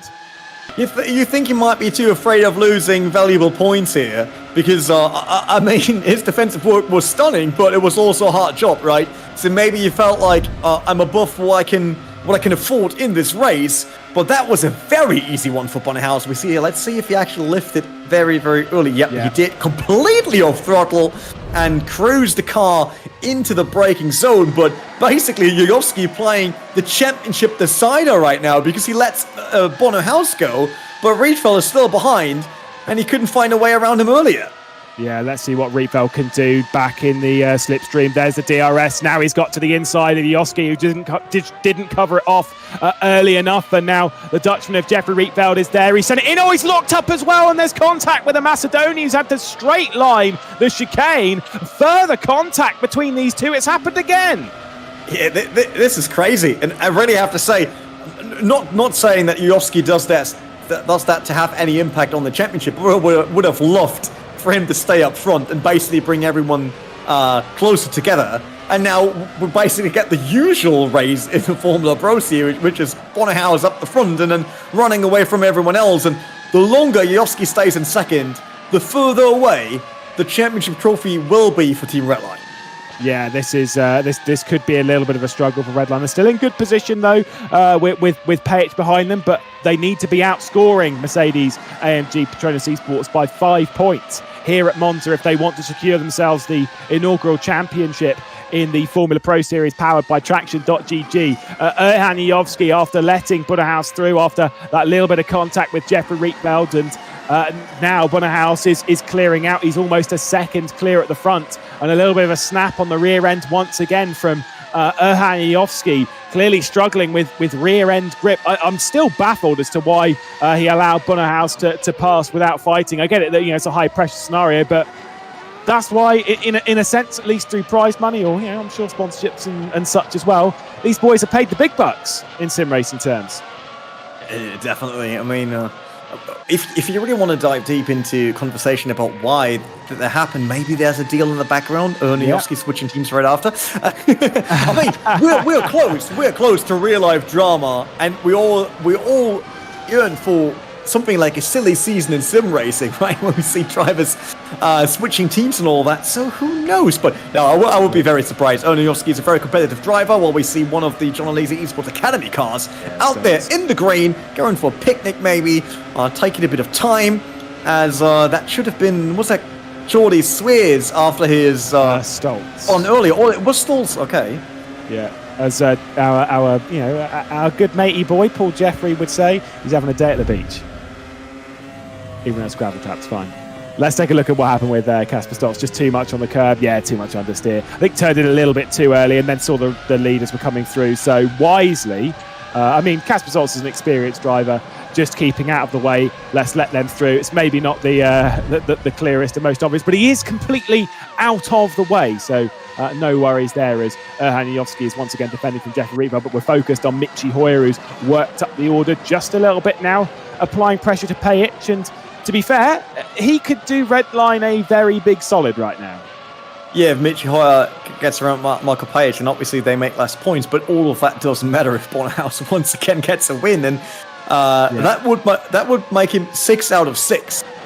And with it also the very first pro season or series in rFactor 2 where one driver wins it all. Yeah, incredible stuff. Of course, there's no 2 races a night like we have in GT Pros. It's much harder to win all 12 races of the season, but it's testament to the power and speed there of Bonnehaus. I mean, look at Indianapolis. Look at here. He didn't lead the early stages, but he got his way back to the front, and then boom, away he goes as we focus our attention on Rietveld. Still not able to get through on Erhan Yovsky. No lifts for him, as Simičić and Siggy and even Marcel Chinchik, who's now dropped off a little bit. I thought Chinchik was a bit closer than where he is right now, but it is either way a 4-way fight for P2. Yeah, I really wonder what happens if Rietveld joins Yovsky for another battle. Will we see once again all of that defensive driving, or will he do the same that he did to Bonnehaus? Jeffrey Rietveld now up the inside into turn 1. That will be very tight. I think they slightly touched there. Luckily, nothing happened. Although Rietveld definitely lost a ton of time because Simičić right behind Kevin Siggy giant. And look at this 4-way battle. Oh, Yovsky going all the way to the outside, not giving any room to the Team Redline car. And with that opening the battle into the second chicane. But it seems like so far, Iofsky really is that wall that we talked about previously. And it makes it really hard. Jeffrey Rietveld by now will be frustrated. Absolutely sure. Yeah, I mean, Jerne Simoncic tried making that 3 wide, and then obviously a driver with his experience, a 3-time Formula Sim Racing world champion, was like, yeah, no thanks, ain't getting into that. And so he backed his way out of that battle and allowed Rietveld and Jofsky to, well, to be honest, to make contact once again. I think that's the 4th time in the race. They made contact at T1, made contact once again, just slightly into the De La Roja. These two will not be leaving this round as friends, I can tell you that. I'm not sure how much they joined it as friends, because how ruthless this battle has been. Very little room given. A very, very intense battle in itself. And I get that Simoncic is probably sat there thinking, look, you two are going to have a crash at some point if you keep racing like this. Jofsky's defence has been on the limit, let's say that. Jeffrey Rietveld once again looking to the outside, and there is moving in the braking zone from Jofsky and just covering off. I feel that might be just a little bit too much as this train grows and grows. God, I hate that to say things like that creates drama and all of that, but sorry, it looks weird that Jofsky let Bonnehaus pass, but makes everything in his life to make sure that Rietveld has enough. He says, that's it, just passing you while cutting. This will 100% be looked in by the race marshals, because I know that some things can look weird, especially as commentators, as we look for drama, look for storylines, but it is a bit bizarre seeing it that it was so easy for Bonnehaus. But look, he moves Rietveld off the track basically. And that was the 7th attempt by Rietveld to make it around. So Jofsky knows by now that he's slower. So if he was just trying to avoid crashes, then he should have let Rietveld slip as well, just like he did Bonnehaus. But he didn't, and that could have been a championship decision right there from a driver from a different team. So I'm being told that Erhan Jofsky has a little bit of damage, and I do get that. Do like myself a bit of Erhan Jofsky, but that defending is way over the line. And for Jeffrey Rietveld, whilst I'm sure that'll be looked at from race control and such post-race, I do get the vibe that for Jeffrey Rietveld, I probably would have straight-lined it as well. I mean, he was given absolutely no room from Erhan Jofsky, was squeezed, went straight line and was like, no, do you know what? That's happened so many times now. I'm bored of this. And whilst I'm not going to say it's it's a great move, because it's certainly not, it's terrible. But when you've got two drivers that are taking lumps out of each other like these two, I don't necessarily blame Jeffrey Rietveld for this. And right now he's going to clear off. Should he get himself a 5-second time penalty or whatever, then he'll just hope that he's built a 5-second gap to everyone behind or whatever sees fit, and argue the case post-race as Jofsky mounts the curb. That's not normally a curb we see mounted at Seraglio, but regardless, it was mounted nonetheless. Yeah, definitely. I think we're 20 minutes into this race by now, and we probably have enough action for most other championships out there for the entire season. Chinchik looking up the inside of Kevin Siggy, but could not really get it up there for Parabolica or Alboreto nowadays. Although I think it will be very hard to get rid of that name. Sure. Yeah, right. I love the seagull. Was that Dave? We all remember him from the previous race. It was Dave at Zandvoort. Maybe it's Jerry here, as there was a little bit of contact there. Yeah, I think so. Why not? Shouldn't he have the Italian name there? Is it Andrea?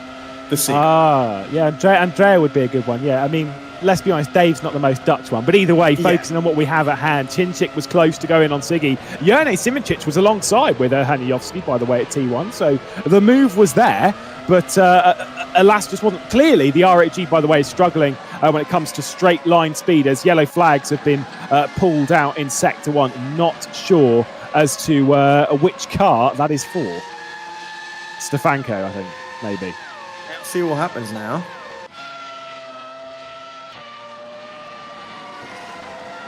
Still no move.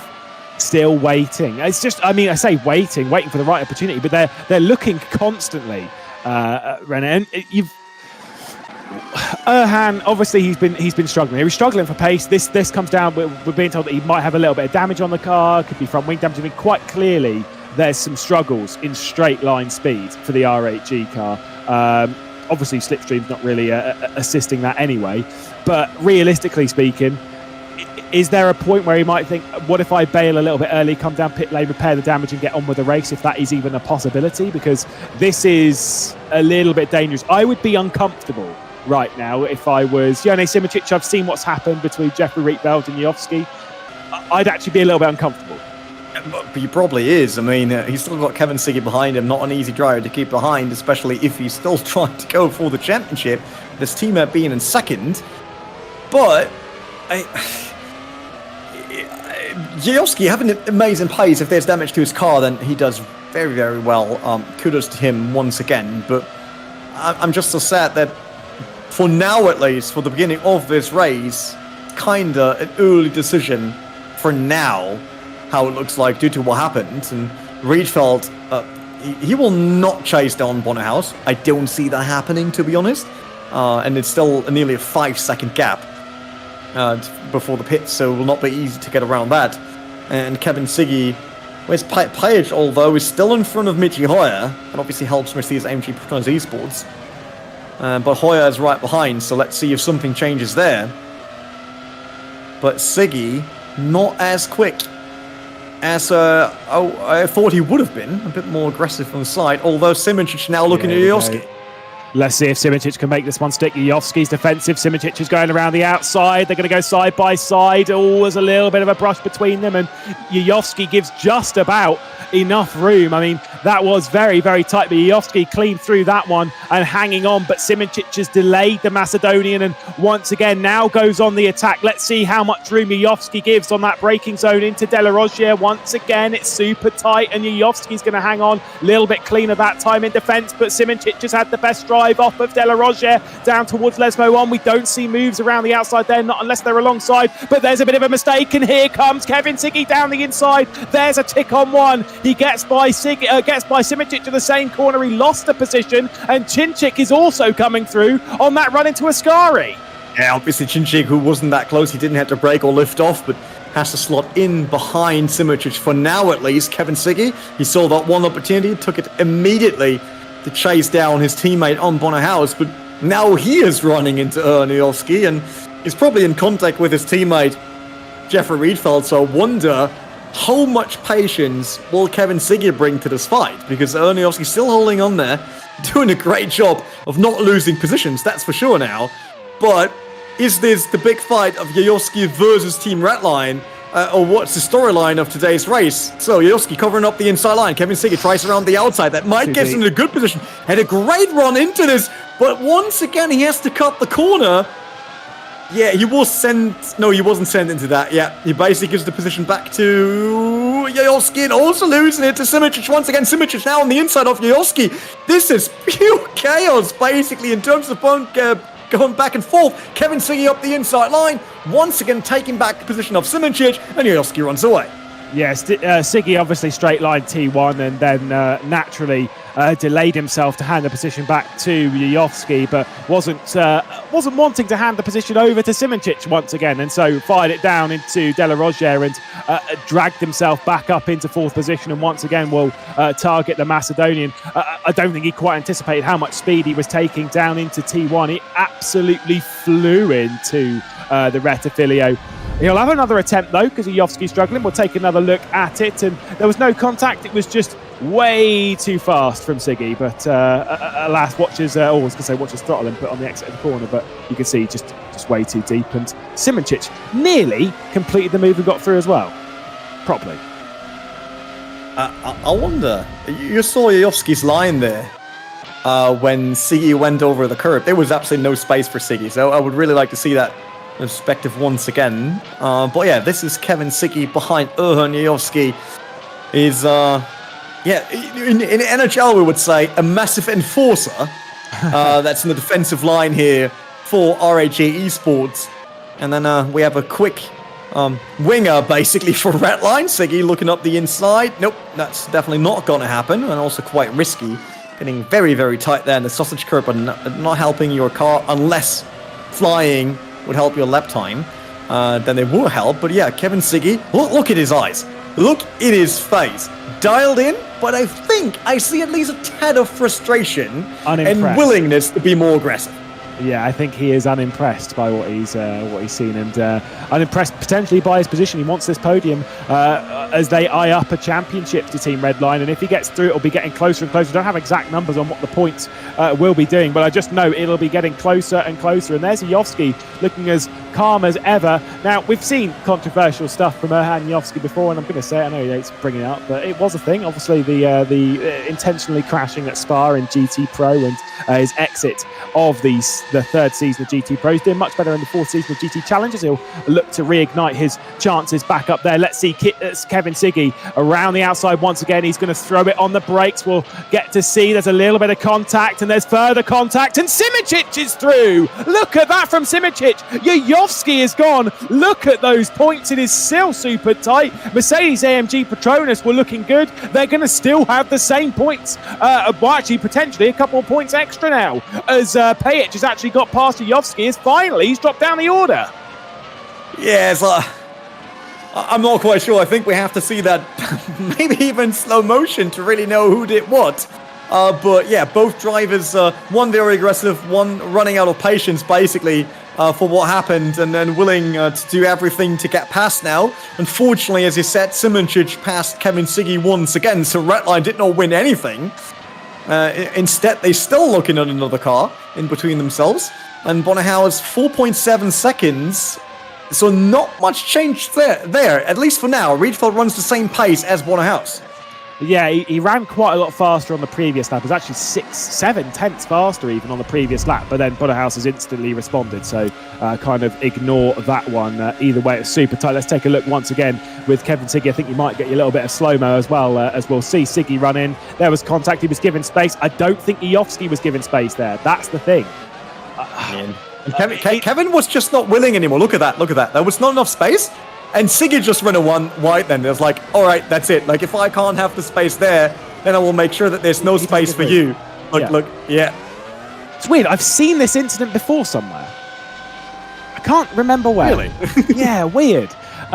Look, it's two drivers not wanting to give any room. And whilst you say one thing one way, one thing another, for me, Yovski just wasn't really giving enough room. Of course, Siggy was being very aggressive there, but there was initial bit of contact running through the first part of that chicane, and that was the contact which instigated the next bit rather than mounting a curb and then making whatever. Is what it is. It's two drivers racing very, very hard. That's all we know, and I'm pretty sure that Jimmy Allison, obviously behind race control and such, will be pulling all the hair he has left out.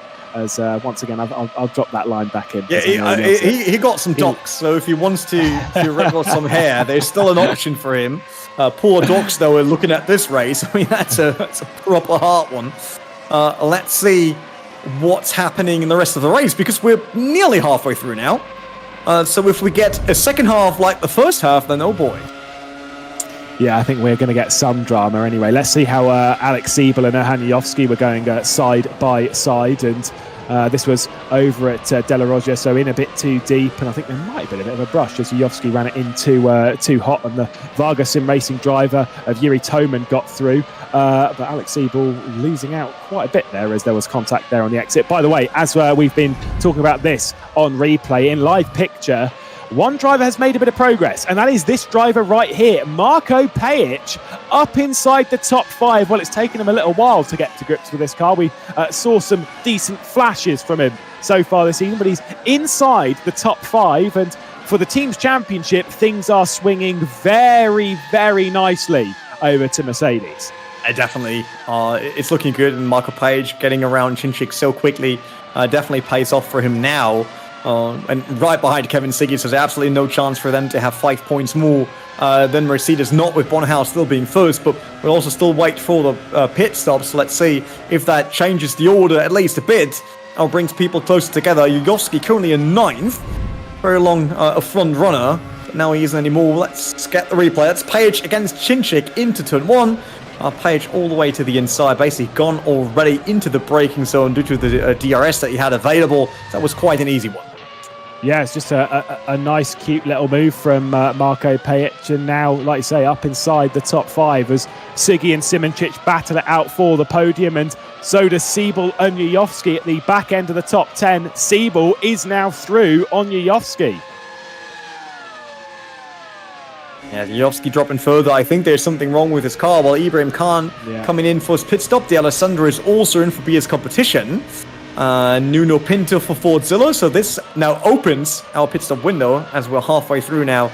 And 30 minutes, that was the halfway mark in 60-minute race. Yep, good on-air maths right there. And Alex Siebel currently in 9th now with having both RAG cars behind him.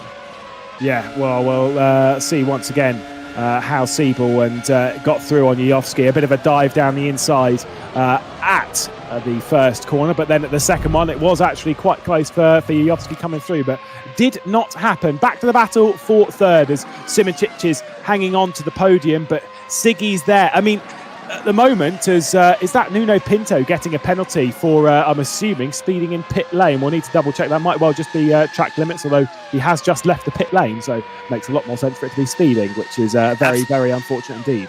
Absolutely sure that we get our lovely slow-mo that we normally get from people running a bit too hot into the pits.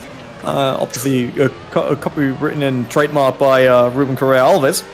Kevin Siggy, right behind Johnny Simoncic, and would love to run away from Payage, but look at that 5.5 second by now. The difference between House and Riedfeld is not looking good for Team Redline, and they will be furious. I'm absolutely sure if this would be like real life, if they would live a bit closer, we would see Dom Doohan already on the way to the pit wall of RAG to Romain Grosjean, telling him that that's not okay. While Nuno Pinto was struggling a bit. That was when he came into the pits. Break in, limiter on, and that is indeed a bit hot.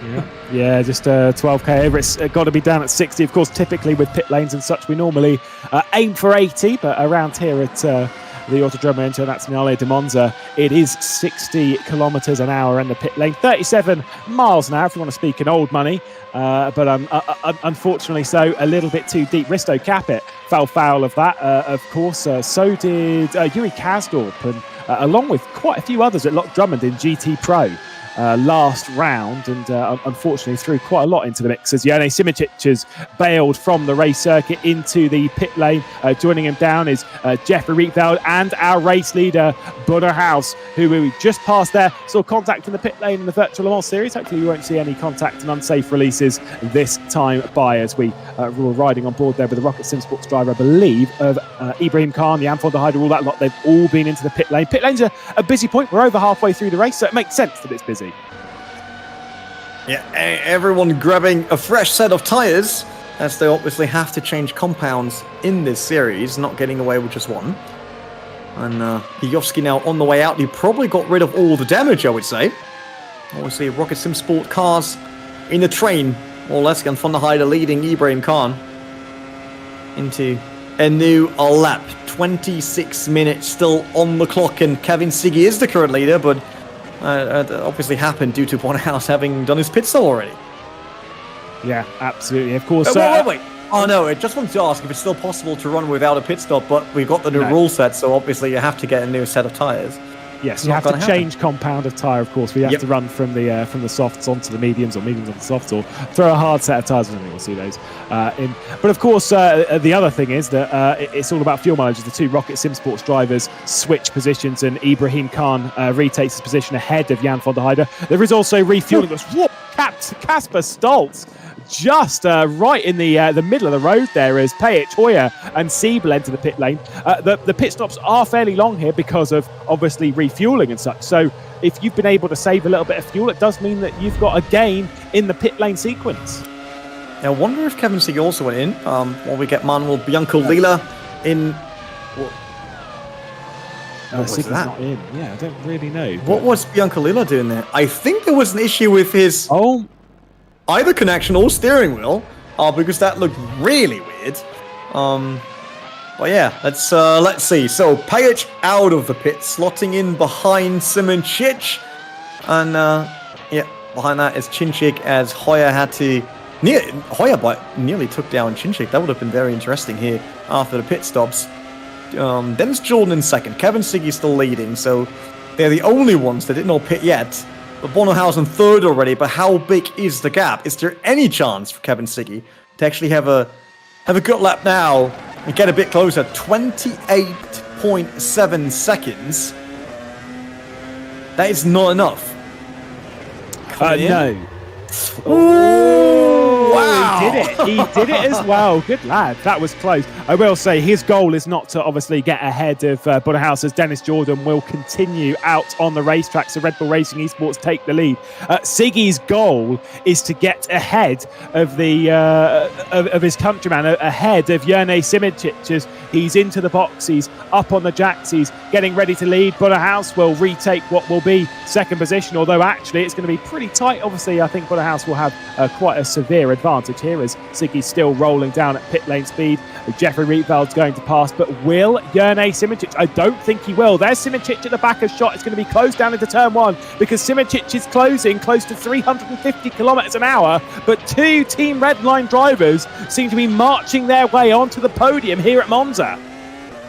Yeah, definitely. As soon as Dennis Jordan goes in, it's Haus, Rietveld and Siggy in the top three, and that reads very well for Team Redline being twice on the podium, but it's not enough, as they still don't have that 5 points that they would need to take the championship. The championship that, on one side, they threw away themselves with Kevin Siggy's mistake in round 5, and on the other hand, it definitely, and I have to say that because unfortunately it takes a bit away of what Bonnehaus is showing us here, which is absolutely incredible alien work. The impact by what Erhaniowski just did in this race, which definitely changed at least the possibilities of a different outcome in terms of the winning team. Yeah, I think Jofsky's played his part in this race. It's created some interest in the championship, but it may well have, again, ended it in some degree. I'm not sure. Again, we'd need to catch up with afterwards and find out why he allowed, or rather didn't fight and lifted off for Bonnehaus. Dennis Jordan in the pit lane and departing pit lane for Red Bull Racing Esports might actually be a decent gain for the German. He was a part of that train that was behind Siggy and Simicic as well. He's come out behind Pejic, behind Marcel Cinčić, Michi Hoyer as well, also with Yuri Toman and potentially even his teammate Alex Siebel, as well as there is the pit lane, and you can see Erhan Jofsky rolling around at speed. I wonder how much of the damage has been repaired for Jofsky, as we'll see once again what's happened to Kevin Siggy on that pit lane entry. It's as close as you like. This is crazy. Yes, look at him sliding in there. That's some proper D1 Drift GP shot that we get here, but on a Formula car, so quite different. While we, I think very rarely today, see a different car that isn't a Redline or a Mercedes AMG Proton Esports or an RAG car, which is actually Yuri Toman from Vargas Sim Racing, a team that, in terms of numbers, would still have a shot at the championship in this race, but for that, lots of things would need to happen. Yeah, I mean, they've really thrown themselves into the mix a couple of times this season. Of course, remember, after the first run, I'm pretty sure it was after the first run, they would lead the championship after a decent run at Spa. Obviously issues as well for Marco Pejic. It might have been Redline, but then it was Varga. That makes a lot more sense. But either way, they were right up there in the mix in the early stages. They had a couple of really bad rounds. They just could not get the speed out. Same as the likes of GR Wolves, who were struggling after round one. But as the season progressed, as we've come into the later moments of this season, he's got better and better and better. Here's Jofsky looking to the inside of Dennis Jordan. You can see the two RHG cars are outside of the top 10. There was early damage as well to the hands of Risto Cap, apparently down into T1, I'm being told. And Jofsky as well, obviously, we saw he was lacking speed. That was apparently through damage as well, as I think up ahead. Alex Siebel's just gone straight on through the De La Rogia. There might have been contact between himself and Yuri Toman, as he is just going to rejoin the circuit ahead of his teammate. Yeah, very unfortunate for him now, as Yuri Toman obviously is running away now in this battle around 8th position. But at least he got some backup now by his teammate. And right after that, it's Erhan Jofsky, who's now sitting on a car that's probably fully repaired, a new set of tires, and a driver that is capable of running in the front row. So let's see if Jofsky comes around there. He's already right behind Dennis Jordan. Exit. Mascari looked a bit sketchy, though, not having the speed that I was expecting him to have when he came in there, but I think he had to lift to not run into the back of the Red Bull car. But he's all over Dennis Jordan now. Yeah, he's got to watch out though, running around the parabolic. I remember how many times in qualifying we saw various issues here. So we got this move to focus on as Zajowski's going to try and go for it. Also at 6th place, Marcel Cinczyk and Michi Hoyer going side by side. Let's see what happens here as Zajowski darts to the outside. He's going to try and fire one in. Oh, he nearly clears. I think there was a little bit of contact. Nearly cleared Siebel off the road as Jordan's going to hang on. That was scary. It definitely was quite close between the cars. Luckily, nothing really happened. Cinczyk versus Michi Hoyer. Hoyer on the outside. There's no chance for him to really get that one done and back on, but at least no contact. But yeah, Zajowski, story of Zajowski basically continued. Yeah, I think the thing, so like obviously making a move around the outside of the De La Roger chicane is not really the wisest, but it's more so about trying to get your opponent offline so that you can attack them on that run into Lesmo 1. Try and go for the switchback. Let's see what happened between Alex Siebel and Yuri Toman. As they'll run side by side. Toman's going to potentially come across. Yeah, he just comes across. That is Erhan Zajowski style. And Alex Siebel channels Jeffrey Rietveld. But unlike Rietveld, who just fired it straight over the middle of the chicane and then gained the position, Alex Siebel takes the nice, courteous, correct line for abandoning the racetrack and rejoins on the exit of the De La Roger chicane. But again, I know it's easy to do. I get it.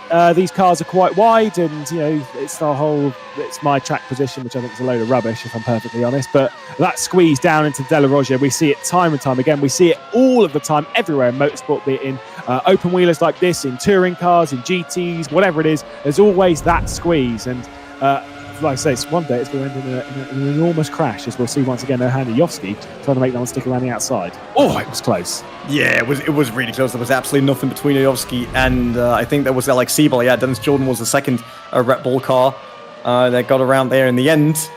While we see Bonnehaus not being attacked, so the car behind him is not someone that actually closed the gap and is now attacking the guy that probably cruises towards the 6th win out of 6 races in this championship. Instead, it's Bonnehaus lapping the first cars, in this case Wolf's GR Esports 1.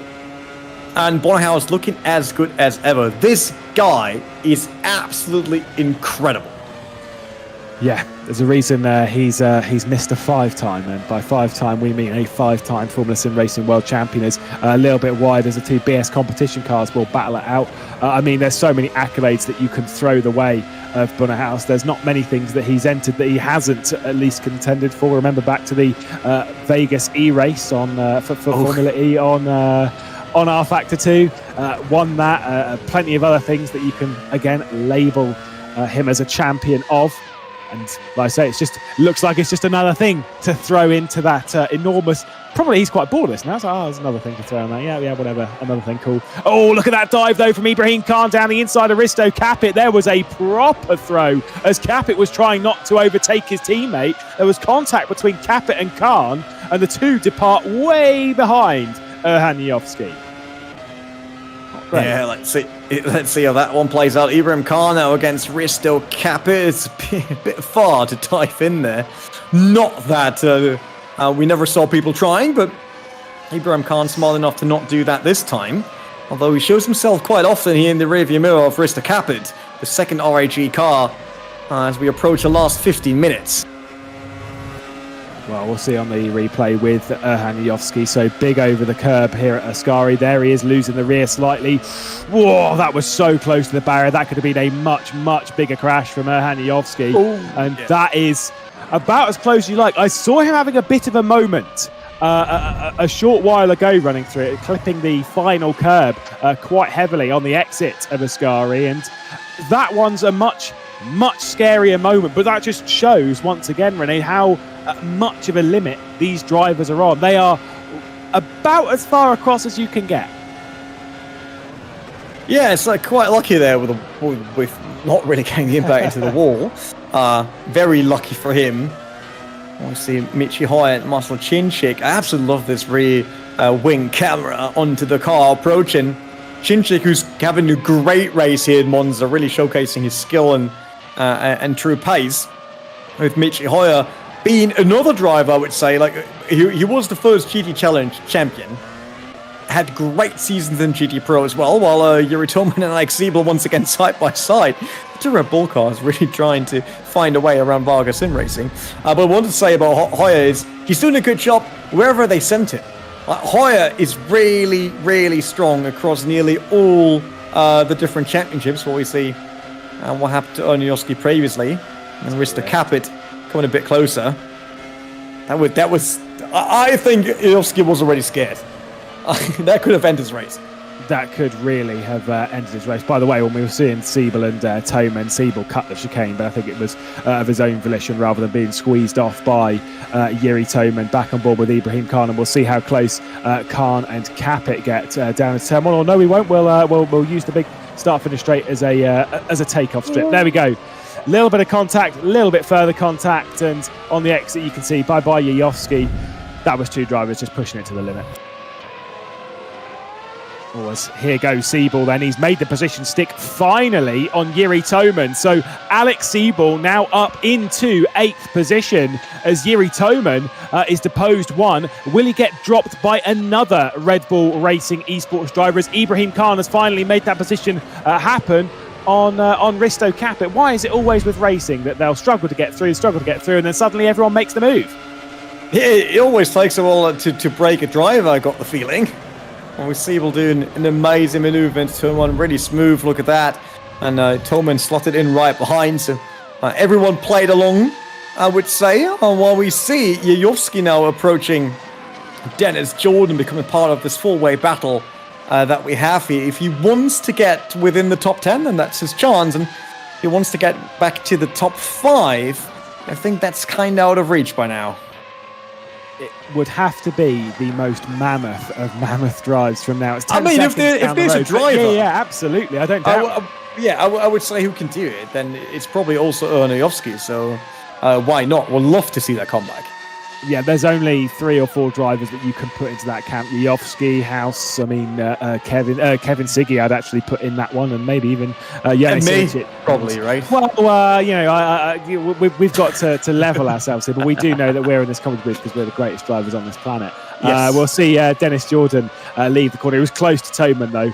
And here's the thing, right? So you've got one Red Bull Racing esports driver on one side of Toman and one on the other.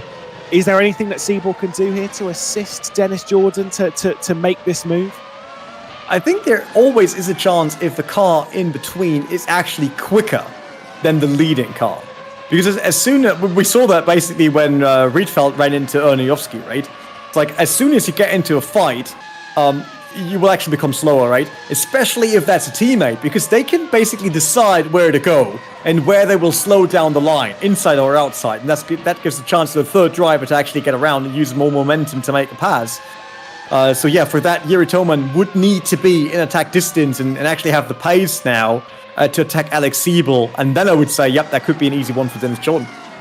Yeah, it's whether they do that. I mean, these two race pretty clean and respectfully that we've seen time and time again from them over the last 6-7 years. They know how to race each other's as well as themselves with respect, and they really do get along quite nicely as a team. We'll see Yuri Toman potentially get close to a move on Alex Siebel, but no way through. By the way, speaking of us as a driver, I'll say it again. I said it before the broadcast, and I'll say it again. Congrats on your results in the more virtual series for Team Project One and Butler Power Motorsport. But we've got to say it on the broadcast every now and then. Why not? Throw it out there. Have a bit of camaraderie. Thanks very much. Yeah, next time I need to see you. Gosh, he's embarrassed. No, I'm not red. That's, by the way, the background. Camouflage by now. Yeah. All right, live standings, 317 points for Mercedes-AMG Petronas Esports team. If we would finish as it stands right now, with Team Redline being down by 7 points, and then Burst Esports would be in third. They can be very proud of that result, I would say, like Burst Esports in third with that grid that we have here on our hands. But yeah, for Redline, man, I just think that both Rietveld and Siggy were kind of heartbroken because they had the chance. Even with Bonnehaus winning everything, they constantly in front of Payage, and they would have a chance to actually get the championship if round 5 wouldn't have been what it was, basically. Yeah, absolutely. And so now with that basically sorted as Yuyovski has retired from the race. Not sure what has happened to the Macedonian, but he is out nonetheless. Yellow flags out in Sector 2. We'll focus on the battle. We were just looking at it there between the two red line teammates. So whilst the championship may well be as near as makes no difference sorted for Mercedes, AMG, Petronas Esports, and the inaugural championship in Formula Pro, and of course $5,000. We must not forget $5,000 to the team's champion this season as Michi Hoyer skips the chicane and drops off the back of Marcel Chinchik. That is what Mercedes are fighting for, and right now they are looking in a very, very comfortable position. The only thing that could change it is a mistake, and I'm sure whoever the race engineer of Marko Pejic is at the moment will be on the blower saying, I know you're behind Simoncic, but just sit off the back of him. You've got 7 seconds to the car behind, and 5th is good enough. Yeah, definitely. There's nothing he has to do other than finishing the race and ensuring that he stays where he is. I wonder how many positions he would need to drop to get Redline back in. It's 7 points by now. Team Redline cars still going at each other. Hopefully they're not... I mean, they got nothing to lose now anyway. So it's very unlikely that Burst Esports will still take the second position, right? In terms of the team standing, so they can actually just race. Unless they crash, at which point Burst will probably take that, but it's close. I think if they were to crash hard enough, but alas, this is Redline. If they were to crash, I would not want to be in the team debrief because I'm pretty sure that John Doohan would go absolutely mad. And yeah, no thanks. Let's see what happened to Yovski then. Oh, I wonder if it's going to be another mistake into Ascari. Saw one, he got away with it. Saw another, he got away with it. And there is another, and he did not get away with it. So, well, third time wasn't the charm, unfortunately, for Yovski. And that is a pretty substantial crash. Yeah, proper air. Then he turned it into, Formula Renault, the early models without any wings. Formula Ford. Formula Ford it was, yeah, not Renault. It's obviously a Renault 3.5, but it does not look as good as the base version of the cars we have in here. Damn quick on a straight though. Maybe. If he reaches the speed, that's the problem, bro. Yeah, right. Siggy, by the way, is making a move on Rietveld now. We're focused on Simoncic against Pejic, but I believe that Kevin Siggy has finally got through on his teammate Jeffrey Rietveld. It's still two Team Redline drivers, second and third. They just switched their way around, and Kevin Siggy, after a disappointing run last time in the dunes of Zandvoort after that issue and mistake, ended his podium streak that he was on, looks to bounce back from it and potentially with a nice, comfortable second position as well. Still, I think he'll be sat there thinking, I could have probably done something about Bonnerhouse today if it wasn't for that pesky Yovski sitting in my way, allowing him to run away. Yeah, they probably had different plans for this race. When we get the replay of the arena team fight, Siggy versus Rietveld. Did they try to copy the Yovski move? Yeah, that's true. Yeah, right. Just what we call it. Yeah, the Yovski special. No, I think that one involves a wall at Spa, but we'll gloss over that one. As, yeah. I mean, I remember who he hit back then. Yeah, right. It was one of your drivers. Yeah, good times. But either way, Simoncic and Pejic will go toe-to-toe inside the top 5. But once again, I've got to say it. If I'm Pejic, I am not taking any risk right now. Why would you? You just don't need it. You know that Bonnerhouse is leading. Of course he is. It's Bonnerhouse. You know that things are looking good in the team's championship. There's no need to push this any further than needs to. If something opens up, go for it. But outside of that, this is good enough. Yeah, but in the end, they're all racing drivers, and we know that from ourselves, even if we're not on that level, right? It's kind of hard telling yourself when you're quicker to not go for an overtake and not risk it, because in the end, they all love competition and they want to show off. So let's see what happens between Pejic and Simoncic while this fight is still on. And Dennis Jordan so far did not find a way around Yuri Tolman. Yeah, it's as they've sort of spread out from these trains, it's been a bit more of a struggle for them to march their way past the leading driver. Mistakes are being left at a fair minimum at the later stage of this race. Everyone's right in the rhythm, and I mean, you're absolutely right with racing drivers, and I think we've all been in the position of the I'm just here to cruise around and have a clean race, and then suddenly you're sat there with 5 minutes left on the clock, and you think, I could make that work, and it doesn't. It never does. It's always an unwise move, as we are still watching Dennis Jordan. You can see there that the hole that Varga is punching, whilst a fairly hefty hole in the air, it's just not enough for Dennis Jordan to do anything. And the question is, that's what I was going to ask, was does Yuri Toman get DRS? And the answer is yes. He's still picking it up from Alex Ebel, which will frustrate Dennis Jordan to no end. Yeah, it's not making it easier for Dennis Jordan, obviously, to get closer and finally get into attack range, while we see Pajic all behind Johnny Simoncic, and so far, not a real attack, and you've got 4 minutes to do so. Yeah, it might be right. Maybe Pajic is a better driver than us. That's out of question, right? But I was going to say, you know who we are, right? Yeah, but maybe he's smarter and not as aggressive. Yeah, well, he's keeping it. The thing with Pajic is that he has not had a good season. We've spoken about this before. Now, if he were to make a mistake right now and cost the team the championship in the final few laps of the race, I would not want to be Pajic. That would be, because that is a hit of confidence which will last years, and I am not joking about that. That will sit on his mind constantly. It's not been a good season, and if his teammates won every single race and they still somehow were to walk away without the championship, well, the blame is laid purely at one door. But right now, Pajic is doing exactly the job he came here to do. Here comes Michi Hoyer. Marcel Chinchik wasn't even really fighting it, left the door open for the German to go through, and a little bit of a lift there, the Yuyovsky special, and Chinchik is behind Michi Hoyer, but look behind as here comes Alex Siebel as well. Yeah, it's like now we get some overtaking once again. I mean, if you just turn in, do yourself a favour, watch this till the end, and then start the race from the beginning, because the first half of this last round of the rFactor 2 Formula Pro Series powered by Direction.gg was absolutely incredible. And no one out there that likes to watch motorsport, that likes to watch sim racing, or that likes intensive and thrilling sports should have missed out on that first half. Yeah, I mean, I was... Obviously, our job here is to big this all up and make it wowie and all that kind of stuff. But the first half of this race was absolutely top form. Really high in drama. Yes, the racing was a little bit messy, but the drama, the racing, it was absolutely incredible. A scintillating finish to this season, of which we have just 2 further laps to go. As Michi Hoyer as Buddha House has just closed across the line to start his penultimate lap of the season. Hoyer instead of House winning?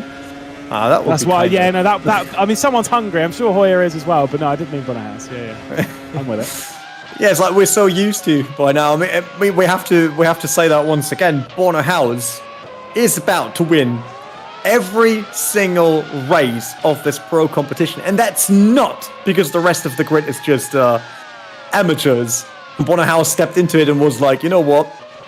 I will just drive a bit. No. This grid is packed with big names, while Fiducci is trying out a new line into the first chicane, but it is an absolutely incredible, skilled field and grid. And Bonner House still managed to get every single race win, with not even always starting first and just cruising home. I mean, Indianapolis, where he did the big mistake, he came back from that. He won that race. So he showed us that he can run in the front and be concentrated all the time, but he also showed us that he can overtake and that he can play the long game to get back the win. Let's see what happened to Fiducci as where he'll run across down at T1 was battling with Martin Stefanko and in way too deep. He was aiming for a top 10. I saw on his social media that Gianmarco Fiducci was aiming for a top 10 on home soil, but unfortunately not looking to get that, as Bonner House is starting the final lap of this season, and we'll see this battle as well with Hoyer, Chinchik, Siebel, Toman and Dennis Jordan. I remember seeing back in the day, as there is still no move, from Precision Motorsports, which was a team that Bonner House was originally a part of back in the 2010s when he won all of those Formula Sim Racing World Championships, and they released a practice sheet from the season and it showed how much practice that Bonnehaus would put into in comparison to his teammates. And you'd think thousands of laps more. He'd be putting in so much more work. Quite the opposite. He put in the least practice of everyone in that team. The team was doing the work for him, and he was delivering on the day that it matters. I had a chat with Dom Doohan, and he says that is the opposite today. He is back to working as hard as ever, and right at the front of the field, he is coming round the Parabolica now, and that day is done. He is the champion of Formula Pro, powered by Traction.gg. But not only that, it is the clean sweep from Bonnehaus, and look at him, as calm as ever. He is just across the line. It is 6 from 6 for Mercedes-AMG Petronas Esports. But not only that, Rene, they're the champions. Yeah, they absolutely deserve it. I wonder, though, you saw that little smile that we got for what, like 2.5 seconds? If the next season would be 12 races long and you get 12 wins, do we then get 5 seconds of him smiling? Because that's everything he gave us in terms of reaction. Bonnehaus, absolutely incredible performance. I mean, we know why the community is calling him an alien, and he showed us once again that he is the best open-wheel driver that is around in rFactor 2, and 6 out of 6. Not just winning driver championship, as he said, also bringing home the very first team championship, which is way more important in the rFactor 2 Formula Pro series compared to the GT Pro series, as the money is with the team championships. So Mercedes-AMG Petronas Esports, they will be super happy that they picked Bonnehaus and Marco Pajic, who also added his part to this win into the championship. Not as impressive as Bonnehaus, obviously, but only one can win 6 out of 6 races.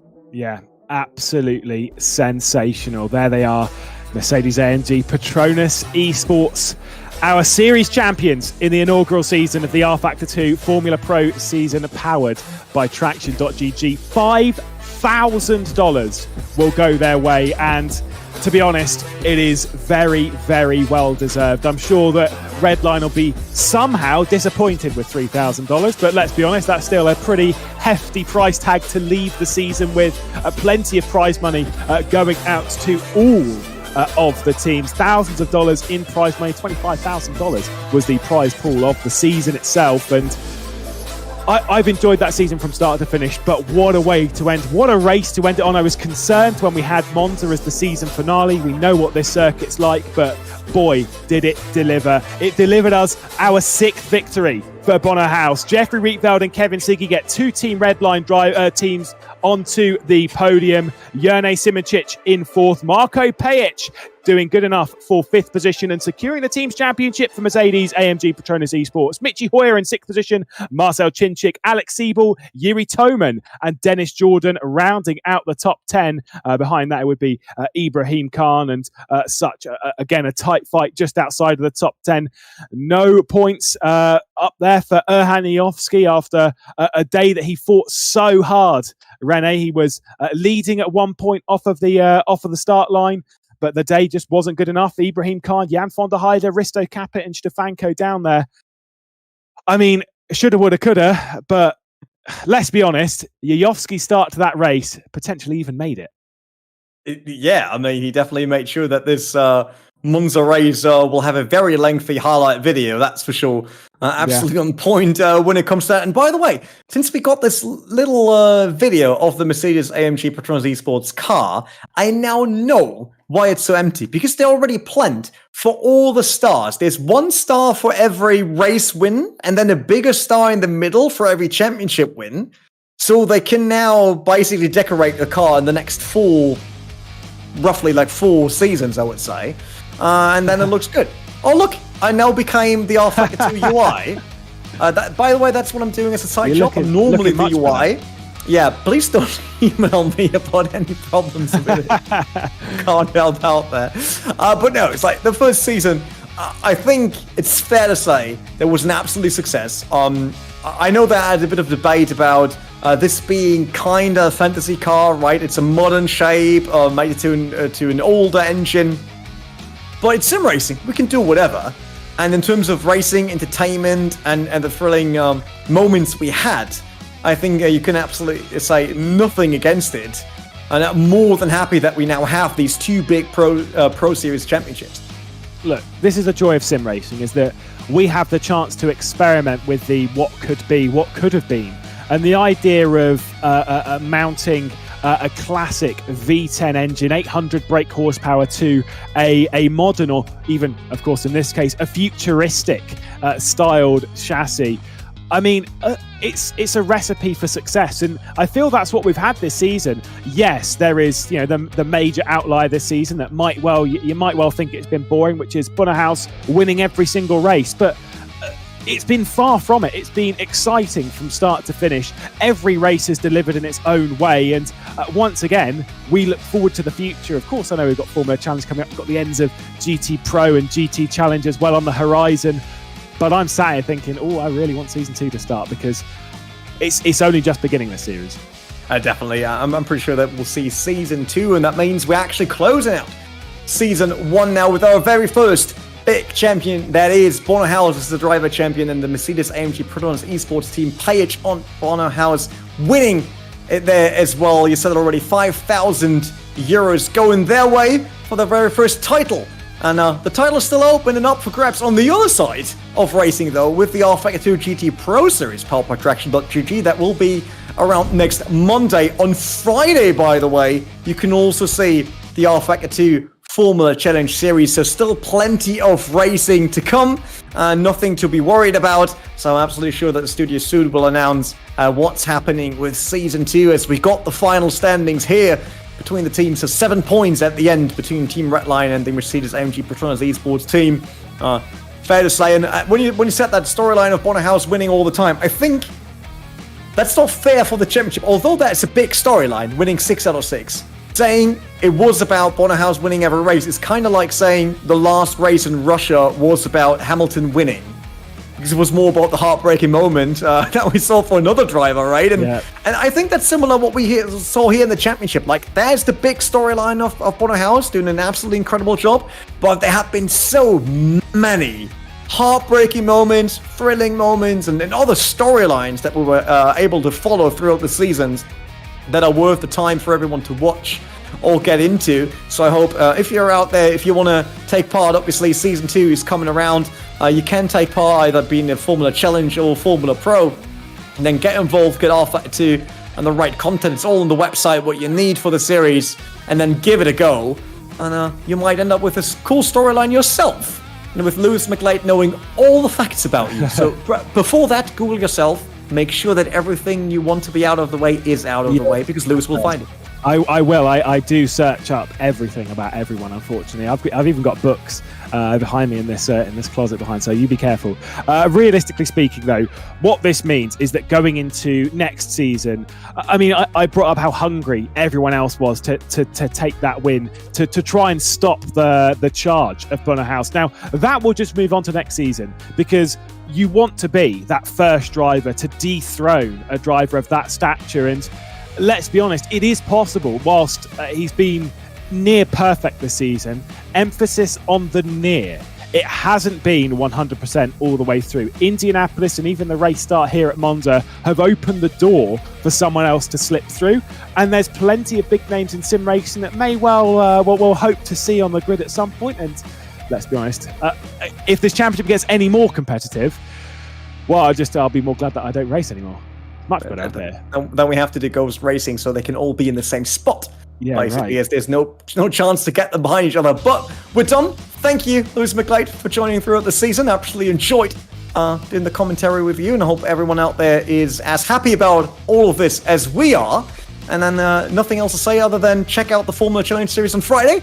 Make sure to be around for the final of GT Pro Series next Monday, although they're not yet at the final, but I'm running the series, so don't miss out on that. Same for the BMW Sim M2CS Racing Cup. And my name is René Butler, and I'll see you guys next time.